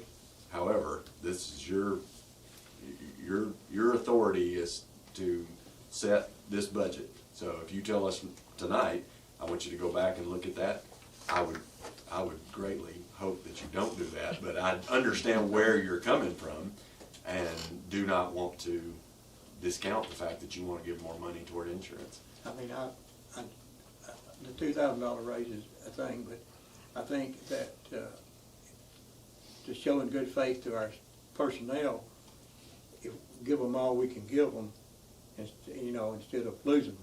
Sure. And, you know, of course, you're right, insurance is always gonna go up, but if you go back and look as a former teacher, and Mr. Hobbs probably could say the same thing, used to, when you get a raise, it didn't even cover what your insurance did. Your insurance ate that up and you had to pay more out of pocket. Right. And I think we can take care of that by January. Well, I mean, I don't think we can take care of it by January. It will cost us a budget amendment, but we do budget amendments all the time. I think it would be wise to wait. You'll look at that and see what that number's gonna be. But I also agree that we do need to look at doing something, all we can, to help that. And But it's wise to see the numbers that will come in October, November. I will be happy to report that back to you all, and we'll get that on the agenda for then. does that work for you? You think that? Yeah, because I just don't think that it's, I mean, it's. The $2,000. And I'm appreciative of them offering them $2,000. Well, what we're gonna have to do is, this puts us at 49, by next year, we have to at least give them another $1,000 raise to get to that 50,000. So that's what this 2,000, that's where that number come from. We're either gonna do 1,500. Because I almost said that we'd amend the budget to go ahead and put in the 50,000 and give them an extra, make it 3,000 instead of 2. Yeah, we'll have to do that by next year, by next year's budget. The governor's, I guess his wish, it's not well, I guess it could be a mandate, on the $50,000 minimum, that kicks in what year? 26, 27. Okay. Well, we'll have 2 years to get that into, but. Well, and I would also want to say, without promising anything, we don't want to stick at 50,000 because everybody's going to get 50,000. Yeah, we want to be. We want to be above that to be competitive. That's the minimum. No, exactly. All right, any more discussion over the budget, general purpose budget? We don't have a motion yet, but Okay, I'm gonna We need make to a vote on the motion. amendments first. that's for this current. So Mr. Chairman, I'm moving for adoption of the 24-25 general purpose budget as proposed by the administration. I've got a motion by Mr. Zeckman. Get a second? Second. Second by Mr. Best. Any more discussion over the proposed general purpose budget? All in favor say aye. Aye. Any opposed? All right, motion passes. All right, thank you all. So, moving on, the hardest part of this next one will be explaining it. Unfortunately, this school calendar, Annabella won't be here for that. She'll be graduating by then. But you have a calendar proposal in your packet. I want to stress, everybody watching on TV, this is 2025, 2026. It is not next year. If you will look on warrenschools.com, next year's school calendar has already been published. It is online. People have gotten mixed up and booked vacations, and I've gotten angry phone calls, and we are trying to do this calendar a year ahead to avoid this, all right? You had 3 options that were in your packet. I gave you the vote. It was an overwhelming majority for option number 1. 76.5% out of 426 votes. So it shows me that our staff, our employees liked the full week of Thanksgiving break. Now, I got several comments back that we were starting school earlier, and that, based on that calendar for 25-26, not next year, 25-26, the abbreviated day will be August 1st. Now, that sounds bad to everybody, but just the way that calendar fell, the last date is May the 22nd. It's earlier. It's just everything's scooted up. As the calendar begins to right itself, it will move back to August the 6th, 5th, 6th, 7th. That's generally where we are. So, again, our practice since I've been here is to pretty much accept what the recommendation of our employees have been. So I would make the recommendation for the 25-26 calendar be option 1. Something in, Let's go ahead and get a motion on that. Well, can we get a motion on the 25-26 school calendar approval? Make a motion, Mr. Judkins. I'll second. Got a second by Mr. Colwell. Now, any discussion? I guess what I was wanting to say is you have to emphasize that the state requires 180 days of classroom instruction. Absolutely. And then when you're off a week for Thanksgiving and all these other holidays, it just shrinks your summer. You know, you just don't have as much time. Like back in my day, our day. Yeah. Anyway, it is what it is. I do think from listening, of course, you know, we've got the results. I do think those breaks are really helpful for the teachers and the students too. And I understand it does shorten the summer a little bit maybe, but I really do think they enjoy those breaks every 4 weeks or so to have just a little time to reset and, you know. But you can't have your break and have a long summer. Or, you know, you're gonna have to sacrifice something, so we do give up a little bit, but still, this proposed last day is 22nd of May, so. The only issue, I hope it is not an issue, but starting on August 1st, about the hottest time of the year, that all of our HVAC equipment is checked. We had, of course, that was at West Elementary this year, was new equipment being installed that wasn't ready to go, and that was the contractor's issue. That wasn't a problem with maintenance, that was a contractor issue. It's working. It's working fine here, though. Well, okay, good, yeah. I guess that on that motion, that would be you were proposing your motion for option 1. Yes, whatever was Option 1 on recommended. that. Okay, just want to make sure that. Yeah. All right. Anybody else got any discussion on? Like I said, the biggest difference was the Thanksgiving holiday being a full week instead of on the other ones were what, 3 days? Thanksgiving was a 2-day week during Thanksgiving with, the option 2 was 2 days at Thanksgiving with a later start. Yeah. And option 3 was 2 days at Thanksgiving with an earlier closing date.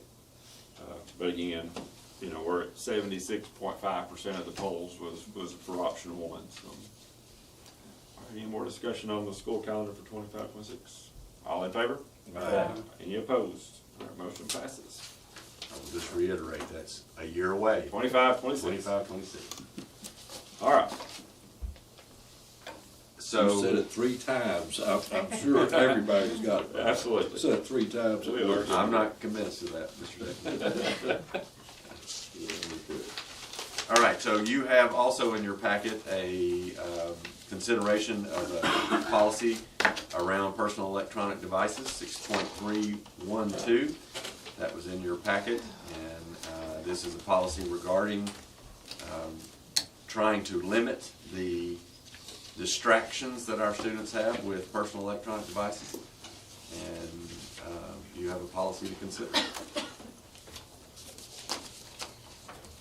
All right, can I get a motion to approve, But can I ask a question? And you might wanna do it after, but there was, you know, we were looking at a specific policy which I used as a base.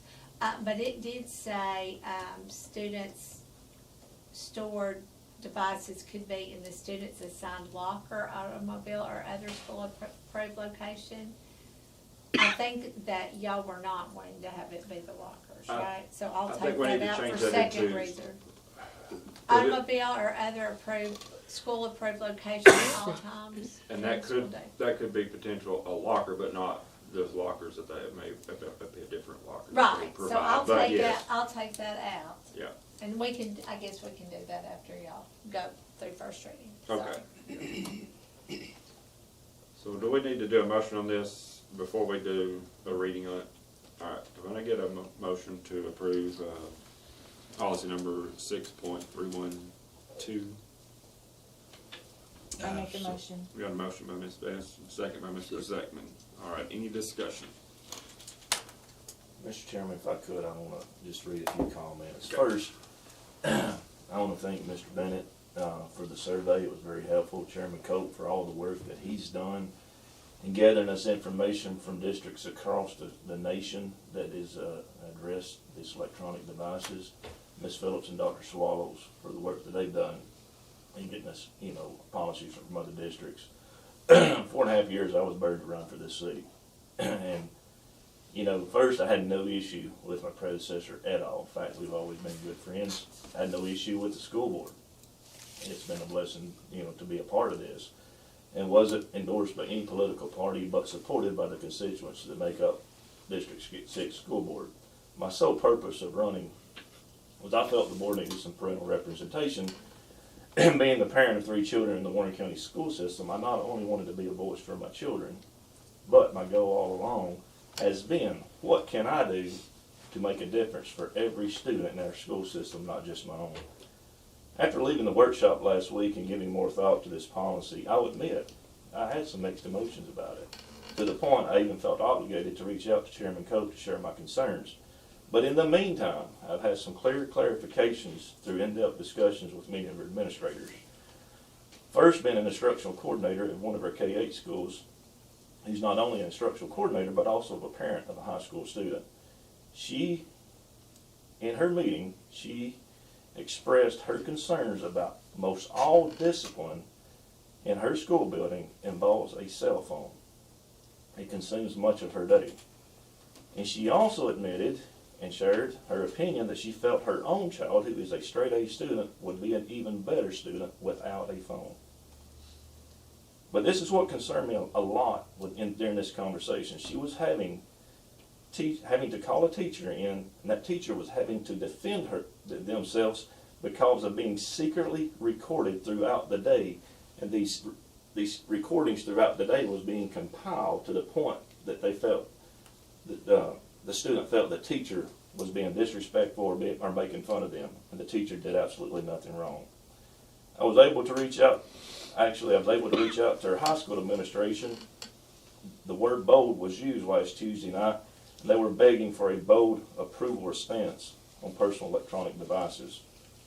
To the point that at the conclusion of this, I was able to, one of the assistant principals at graduation even said to me Friday night, I can be a much more productive employee for the Warren County school system if I'm not dealing with cell phones on a daily basis. With that being said, this is an opportunity for a change in this policy that goes on to say, doing what's best for the students and staff. As we all know, there's a vast contract in doing what's best and doing what's most popular, even when you have to respectfully agree to disagree with your own children. In conclusion, I have no choice but offer my support for this change in policy. Thank you, Mr. Colwell.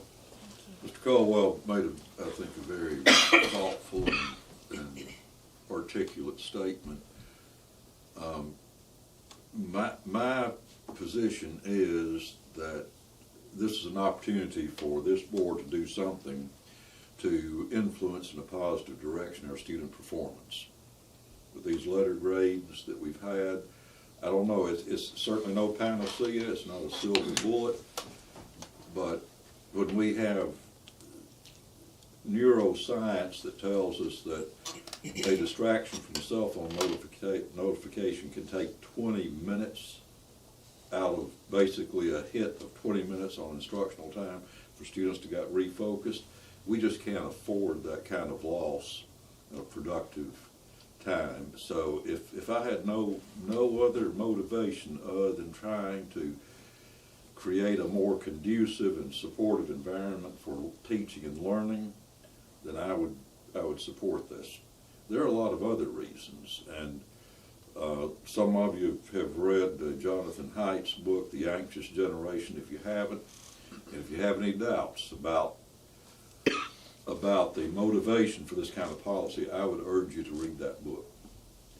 Jonathan Haidt is a very serious scientist and scholar, and he has done the research, done original research, and brought together some meta-studies. When you put everything in the balance, I think it's decisively in favor of limits or restrictions on cell phone use. Just sitting here listening to Mr. Hobbs talk about some of the things that they're putting in place, and they're economically disadvantaged. There's an 18.8% increase in their scores from 22 to 23, and we can see already that our administrators are working hard to help improve the quality of this education. One of the things in that book and in the studies show that the hits that the minority students and economically disadvantaged take a bigger gap in their loss of learning due to distractions through cell phones and social media. So those kids are already at a disadvantage, and these devices make them even worse disadvantage in these situations.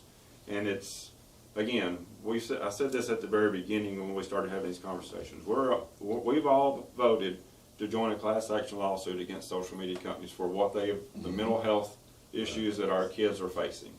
And I do believe that if we continue not to be bold and to do the best we can, we're being hypocritical by saying we're going to join a class action lawsuit to try to get money to help with the mental health issues in facing our students, and yet we're not willing to step up and make a statement saying that we're serious about this cause. And I agree. I think that Warren County can lead by an example, not just here in Tennessee or Middle Tennessee, but all across. We've got people watching from different states tonight, I promise you. I've been on the phone with people, and they are watching from all across the United States this meeting to see how we're going to do with this policy. And it is important, and this is a thing that's happening, that's taking shape all across. And not just in the United States, but in in a lot of other countries too. We're seeing the advantages to this.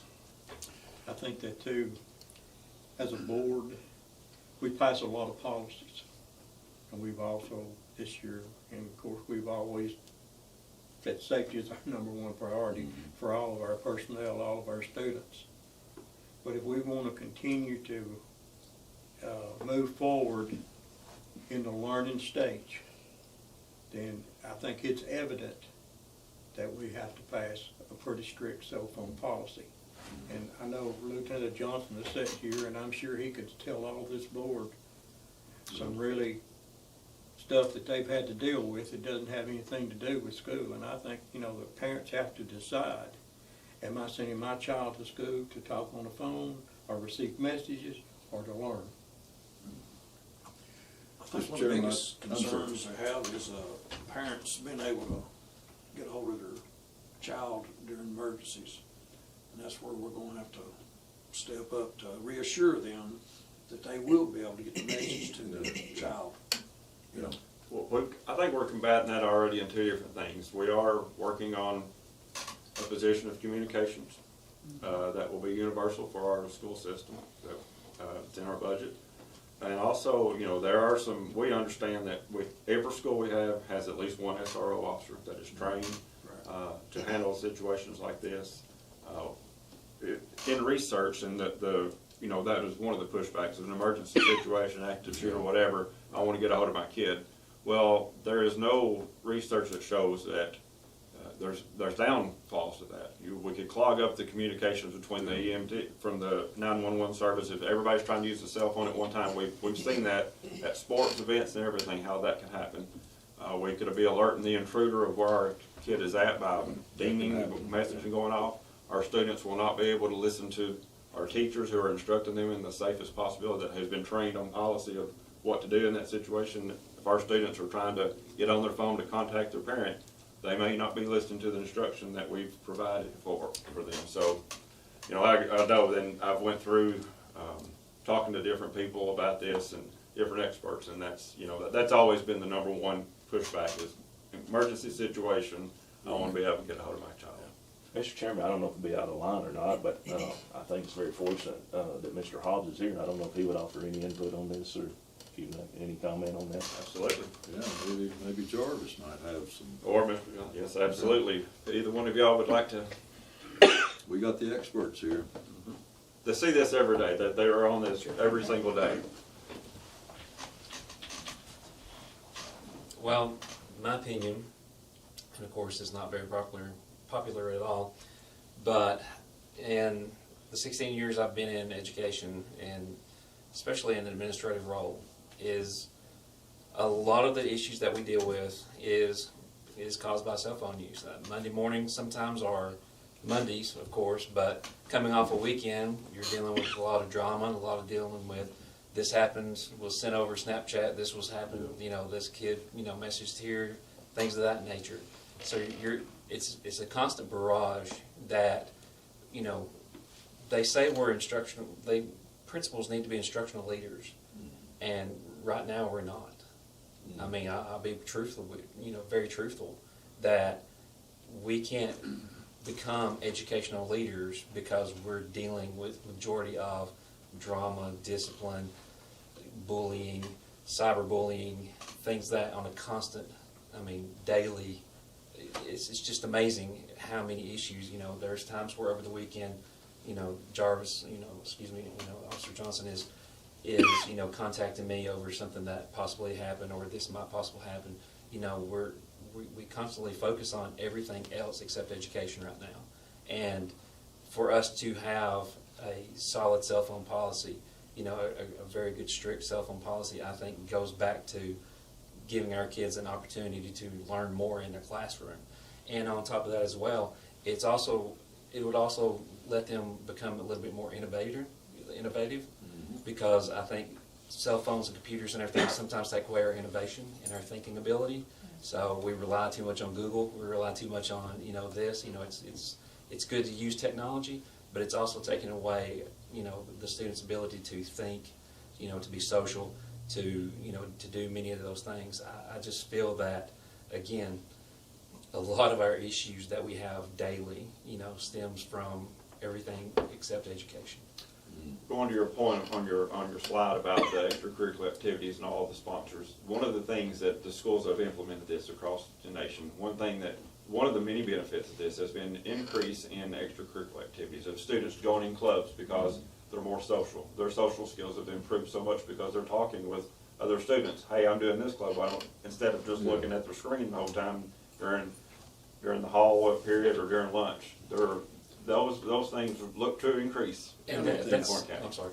No, I'm going to say, we're never going to cut out the problems on the weekends with Snapchat and everything else. I think what this board is trying to do, and I don't want to put words in your mouth, but give students a safe environment where they can come and not have to worry about those outside distractions. I think that's where we have to land on this. We're still do not think for a minute cell phone problems are going to go away. No. They're going to try every way in the world to get those personal electronic devices into our buildings. Yes. And administrators are still going to have to work to make sure that they take care of that. Now, with that being said, I think you all are wanting to limit the distractions so that kids can come to our schools and not worry about all the stuff that goes on outside the school building. And I think that's a noble goal, because they're still gonna Snapchat each other, and, Oh, yeah, but hopefully they'll get that Snapchat at 3 o'clock as opposed to 9:25. Right. And then from 9:25 until 3, that's all they worry about or think about. Yeah, I mean, protecting the instructional time is key, you know, because that right now is what you're battling. The teacher may get up there and teach for 10 minutes and then a cell phone's going off, you know, something of that nature, or, you know, inappropriate use or things like that, you know, in the bathrooms. So, but again, like I said, if we're able to, you know, to protect that instructional time for our teachers, I know the teachers would greatly appreciate that. Let's hear maybe Officer Johnson, if you'd like to say something. I guess what I'm interested in is the discipline issues that you have to deal with day in and day out. Well, we do not handle school discipline in any way. We only deal with the law enforcement side, but it is not unusual for us to deal with, I will say it like this, at least 80 to 90% of what we deal with somehow comes from a cell phone. Whether it's a fight and someone films it, whether it's Snapchat, sexting, or something to that degree, we deal with that daily in every school. I am fortunate enough that I was in law enforcement during 9/11. When that happened, it shut down the towers. So I understand the argument, well, I want to get a hold of my kid in case something were to happen. More than likely, our towers will not be able to handle that much call volume. Also, you need to consider as a parent, do you want your child talking on the phone in an active shooter situation? Number one, you could give away your location. Number two, it is a distraction because you're focusing on communicating on the phone when you need to pay attention to what the teacher's saying, watching your surroundings and things like that. I understand both sides of that, but I'm also concerned that with as much as happening with technology, they can use it to do drug deals. They can communicate without anyone knowing where to meet me at and what time, and they can make drug deals in bathrooms and things like that with these cell phone devices. So I find it very concerning that they are in the schools. I know we can't eliminate them, but we can at least have a policy that makes it safer for everyone. Thank you. That's Thank you. pretty powerful testimony. I had a question about the Chromebooks. Do they have, is that gonna be a electronic? So that would be a school-issued device, so it would not be personal electronic device. So if we issue the device, then they would be able to use it. You all had a teacher reach out to you about, you know, some teachers using cell phones to take pictures of. I think we've got to think outside the box with maybe trying to find some of those school-issued devices that they can still use those. For classroom instruction. And for classroom instruction. And make no mistake, like I said, I appreciate your leadership in this. It's not going to be easy. The process, you all adopt policy, and then we go about the operations and the process. It's going to be a lot of work over the next couple of months if this passes tonight and then again on second reading. But that's what you pay us for too. So we're going to work hard to make sure that we do this well, and not to discount what you're talking about. Parents are going to want to be able to get in touch with their kids when they need to get in touch with them, and schools need to be responsible enough to make sure that we're able to get that message to them. I guess that's the point I was trying to make. Yeah. And I made this, That's right. with going to the traditional block schedule, our kids are going to be in 4 classes. So if a parent needs to get a message to that kid, instead of 8 classes, there's only 4 to pick from. It should be easier to operate on that side of the school, especially our high school. Our elementary schools, if it's like sending down to Morrison, I know any parent can call up there and get a note to a kid pretty quick. I know high school, middle school might be a little bit more of an issue, but we need to really work with our office staff about getting those messages out there, and I believe that we will do that. And there'll be, I think with the new block schedule, it will be helpful if you've only got 4 different classes to go to. It'd be easier to get the message to the student in case of some sort of, family emergency that needs to be taken place. This is for 6 hours a day, and our children need to be free from phones for 6 hours a day. It's got to be good. Our teachers need to be free. I read Yeah. somewhere, some writer made the comment, even the best teacher has to be 100% to keep the attention of the students, that teacher cannot compete against the World Wide Web. There's no way, plus all the social media. This is not a penalty to our children. No. Absolutely not, and that's, we know that some of the, especially the students that may already be in high school, the sophomores and juniors had enough, that's probably not the most popular opinion. But like Tommy and myself, you know, I have a child that's going into 8th grade who is 12-year-old girl who gets hit the hardest by this. Yeah. By these social media issues, the bullying, the depression, the anxieties. My daughter is in that elite level. It is hitting her and her classmates harder than anybody. I know this will be a little bit of a step for a few months to try to get this underway, but there's nothing that in me that doesn't doubt that after this initial couple of months of getting through this first school, you students will enjoy this more than you realize that you will today. Chris, would you tell us what the YouTube channel is? Is it Kansas City, where they can go watch students and the school that has implemented? There is some, yeah, Kansas City has gone, and some in Pittsburgh, I think, have just adopted this. But there is, as Bill had mentioned, Jonathan Hyatt, there's plenty of interviews, short interviews with him, who is the top of this, on this, about the benefits of this, and just exceedingly benefits after benefits. And so far, I've not been able to find many issues with it that's hurting anybody. Well, there'll be withdrawal symptoms for the first few weeks, but you know, we got past that. We got over the worst of the addiction. Our children are more adaptive than we realize, even as us as adults. And like any, you know, like anything else, after a few weeks, a month of this, you're going to get, it's like a habit. After a couple of weeks of breaking a habit, it gets easier and easier, and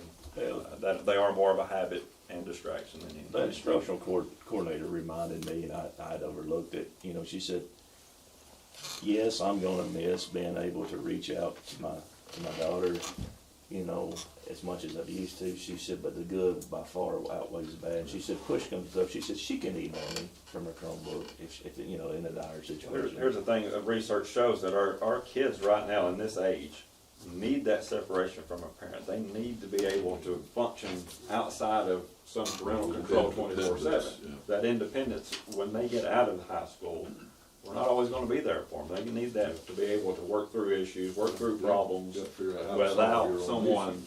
Yeah. So, do we need to read it? Are we going to read this, or are we just good with voting on it? Don't read it out loud, but we can. Well, it is posted. It's posted on the system website. Not until adoption. Not until adoption. Okay. Yeah. We can make it public, certainly. I think that would be fair, and that, like I said, it we're could going be to do. provided to media outlets or whatever, however you want to do it. I mean, it's a matter of open record, so it's not we're trying. Right, we're not trying to hide it all. Yeah, well, I mean, I'm fine if Robin would want to read it. I'm fine with that. Okay. You That want me puts to it on read it, or record. you want to read it? It doesn't matter, however you want to do it. Well, I will read it. All How right, about let's that? read it. Okay. Now the first part shows that we're removing our old policy, and then the part in red is the new part. Prohibition of possession of phone or personal communication devices on school property or in school activities during the regular school day. The increase of cell phones and personal communication devices by students during the school day has become far more than a distraction in the school environment. These devices are being used by students as a means of cheating on tests, taking inappropriate pictures and videos of students and staff for sharing and posting across the internet, threatening and or bullying other students, and engaging in an excessive amount of social interaction during instructional time. Therefore, all students are banned from possessing any type of phone or personal communication device that is turned on or is visible/audible use at any time during the regular school day. For purposes of this policy, possession means being found in any article of clothing, purse, book bag, carry-on bag, or any location on school property other than the approved storage location as written and approved by school officials. Students who wish to carry a cell phone with them to and from school must keep the device turned off and stored, e.g. kept in the student's automobile or other approved location at all times during the entire school day, unless otherwise determined by the principal. For purposes of this policy, the school day includes the entire day from school start time or bell that indicates the start of the school day until the final dismissal time of the school day. The school is not responsible for any loss or theft of the device while it is on school property. Examination of cell phone electronic communication devices. If a school principal or his or her designee has reasonable suspicion that a cell phone, personal communications device, or camera is used in violation of this policy, the principal and or his or her administrator designee may review the history of the cell phone with respect to the call list, log, text message sent, or photographs and videos taken. The principal and or his or her administrative designee may also review the contents of the phone if he or she has reasonable suspicion to believe that any student or other individual's safety and or health are in danger. This shall be set forth in the handbook and disseminated to parents and or guardian of each student. Cell phone electronic device offense guideline. Now this we need to talk about tonight because I've done a paragraph here and then we have an offense list that y'all requested and they don't match exactly. So I need to know which direction y'all would like to go for second reading. So I'll read it, but then we may need to discuss that. A student found in unauthorized possession of any type of cell phone or communication device during the school day shall have the device taken from him or her and kept by the school principal or designate until the parent is notified. The parent may pick up the device at the time and location designated by the principal at the close of the next school day following the day that the parent received notification or earlier at principal's discretion. Thereafter, the parent may pick up the device by appointment after the student serves the designated detention. Moreover, for such subsequent violations of this policy, the student shall receive additional consequences in accordance with the district-wide communication device offense guidelines. And then agreement to rules and policy. By allowing a student to bring a cell phone, personal communication device, or electronic device to the school, the parent and the student voluntarily agree to abide by these disciplinary rules, restrictions, and offense guidelines. The districts, its schools, nor its employees assume responsibility or liability for the loss or damage to any student's personal communication device or for the unauthorized use of the student's personal communication device, and does not take responsibility for confiscated items and will not compensate the owner for any loss, stolen, or damaged confiscated items while in the custody of the district. The director of schools or designee is responsible for administering this policy, which applies to all students in Warren County schools. And then we have the offense guideline, which will be turned to red for the next reading. And this has up to fourth offense. Or at that point, it would be thereafter, I suppose. So this one has first offense warning. The teacher takes the phone and the offense is documented in EIS, which is our Skyward. But that just saves me from typing out Skyward and taking up extra room. Parent is notified. Parent may pick up the device at the end of the next school day. Second offense, the teacher takes the phone and is to admin and the offense is documented in EIS. The student is assigned to either 1 day of after-school detention or 2 days of lunch detention. And lastly, the device is held and given back to the parent after the student has served all detentions. The third offense, the teacher takes the phone to admin and the offense is documented in EIS.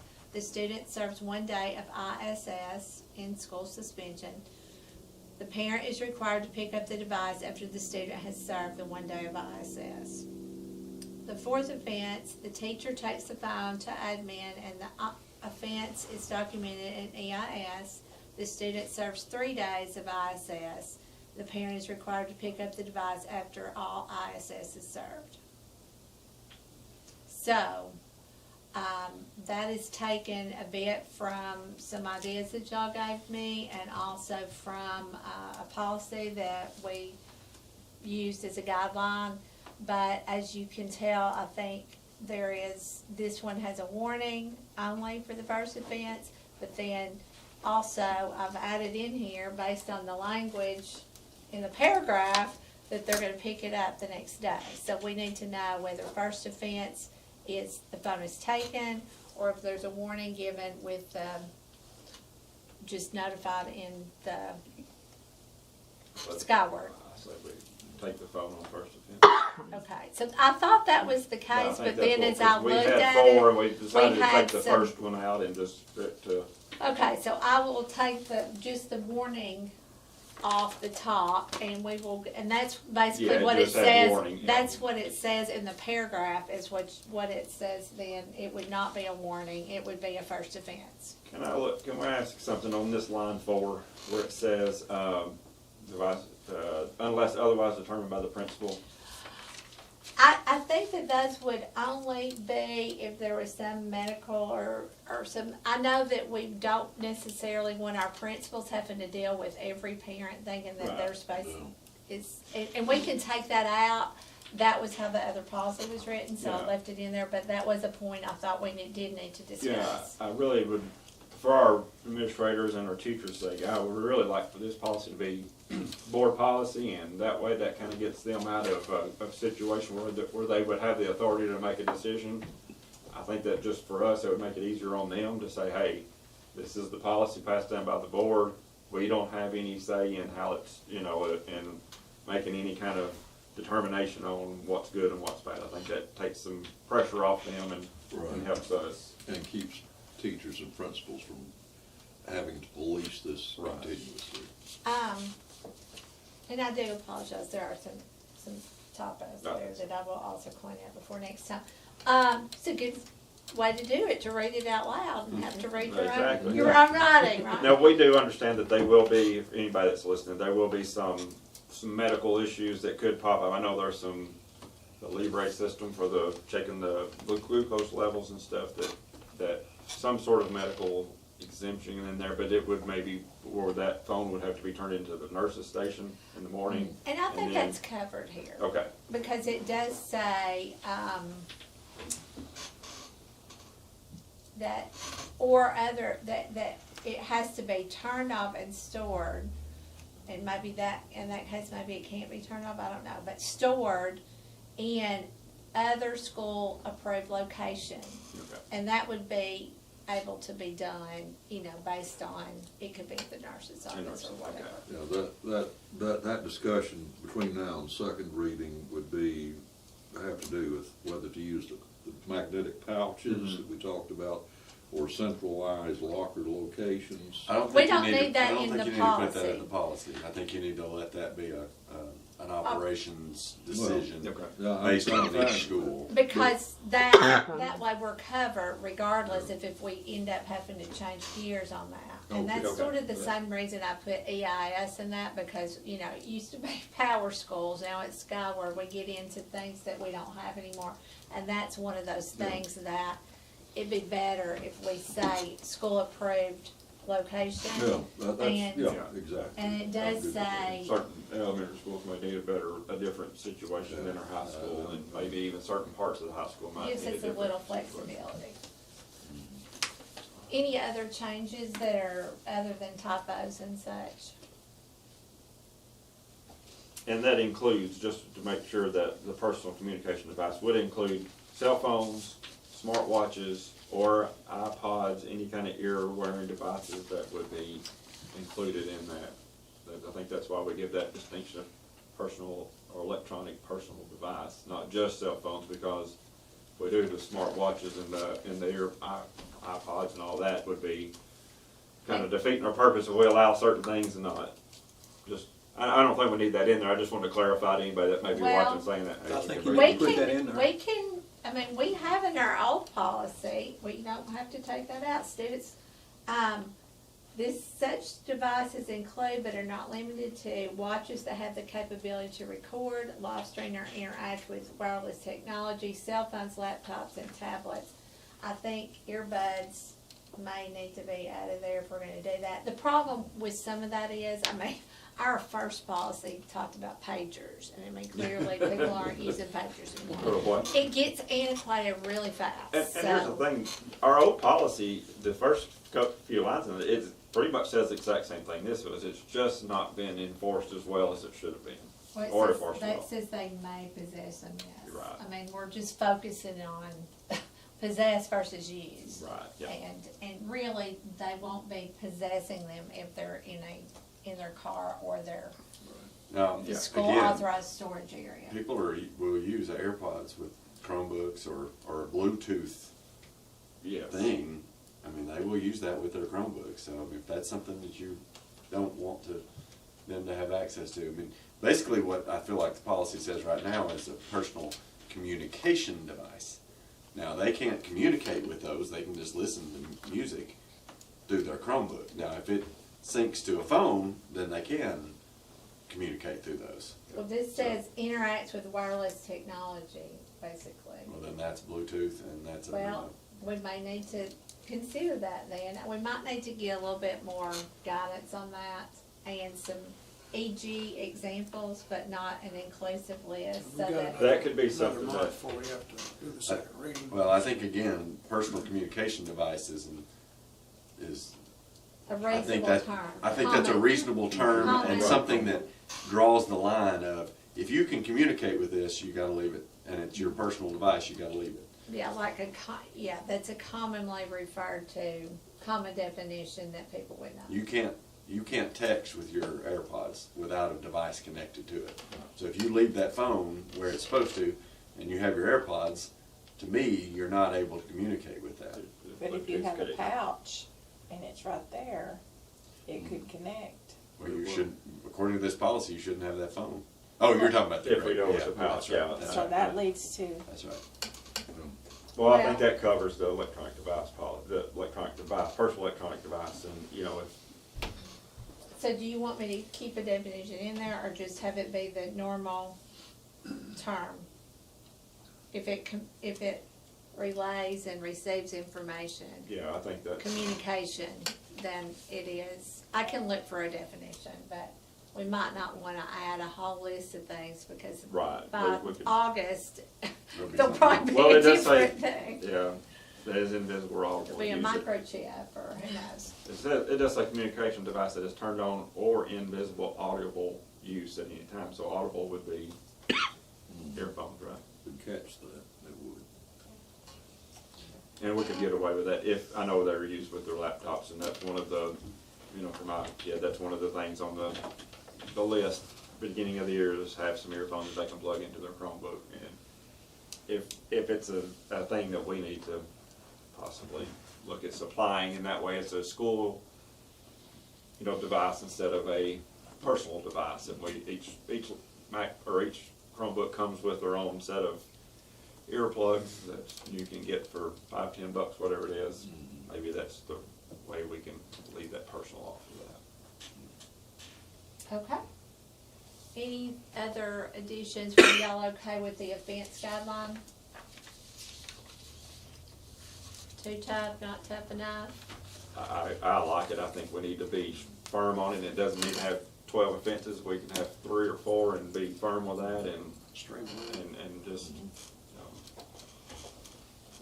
know, we're not here for punishment. We're here to provide the best quality education we can and best environment for our students. So it should say fourth and other offenses. Hopefully we won't get past No, that. well, I don't think so. I think our kids are good kids. They'll be greatly appreciative of it. It'll take them a while. It'll take them a minute. We ready for a vote? Well, I guess we're ready for a vote. All right. We have a motion and a second on the use of personal electronic device policy 6.312.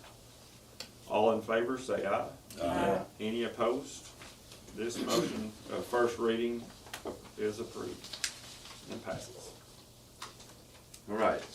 Next thing in your packet is approval of tenure. You have recommendations that were listed in your packet for those teachers to receive tenure, and I would support those recommendations as listed. Mr. Chairman, I wanted to move for acceptance of the teacher tenure recommendations from Dr. Swallows. We got a motion by Mr. Zeckman. We get a second? Second. A second by Mr. Judkins on approval of tenure. Any discussion over this? All right, all in favor say aye. Aye. Any opposed? All right, motion passes. Got a couple more things, sorry. I should have asked you to approve the salary schedules when we did the budget. Okay. But you do have a copy of those salary schedules, so I would ask for your approval on those schedules, please. All right, can I get a motion to approve the Warren County School salary schedule for So moved, 24? Mr. Chairman. Got motion by Mr. Colwell, Second. second by Ms. Best. All in favor? Aye. Any opposed? We got any discussion on the salary schedule before? All right, motion does pass. All right, couple, I know this has been a marathon, but a couple more. In your packets in front of you, in your paper packet, you have a general purpose fund 141 budget amendment line item transfers, and this is number 10. And so these are simply cleaning up budget items as we end the year. You know that in May and June you get a lot of these requests. We are simply doing a lot of cleanup, and these are line item transfers. So as you can go down the list, you can see they're going from potentially one line in 71150 in a teacher line to an educational assistant line. In that instance, we replaced a certified teacher with a classified employee because it was budgeted in the teacher line. It's now got to be moved to the educational assistant line.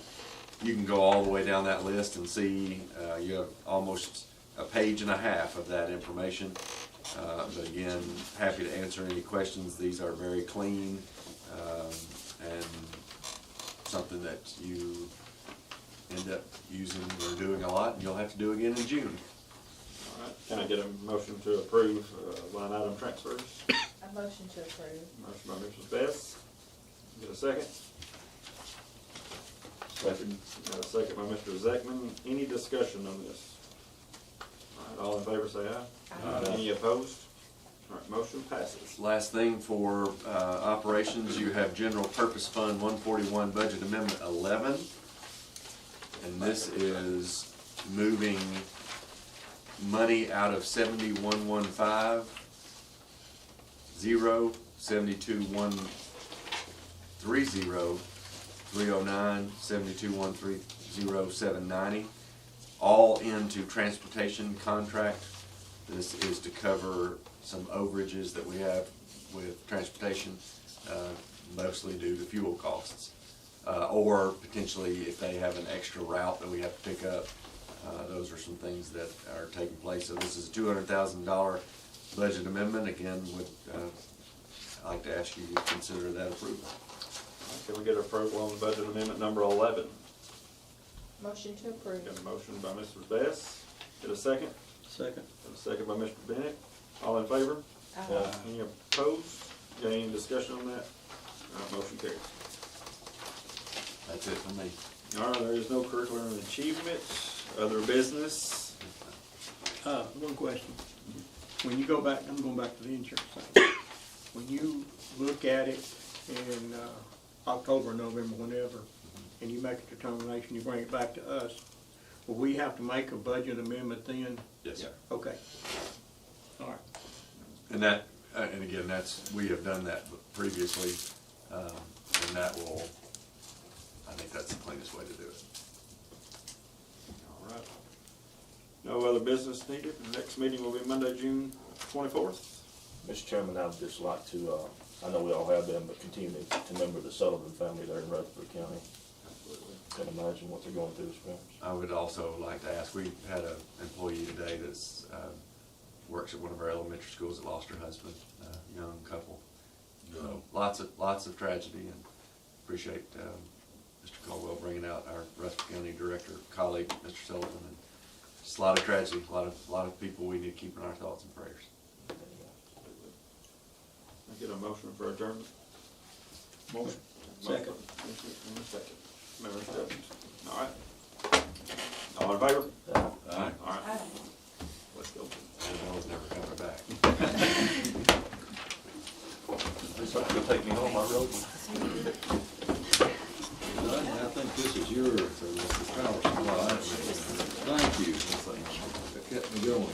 You are welcome. Thank you so much. You've just been so helpful all the way around. Don't put me on top of it. Well, what you gonna do? Take it to the rest of us, not me Yeah. like that. Phil, you can't have any operations after I'm on the board. I know.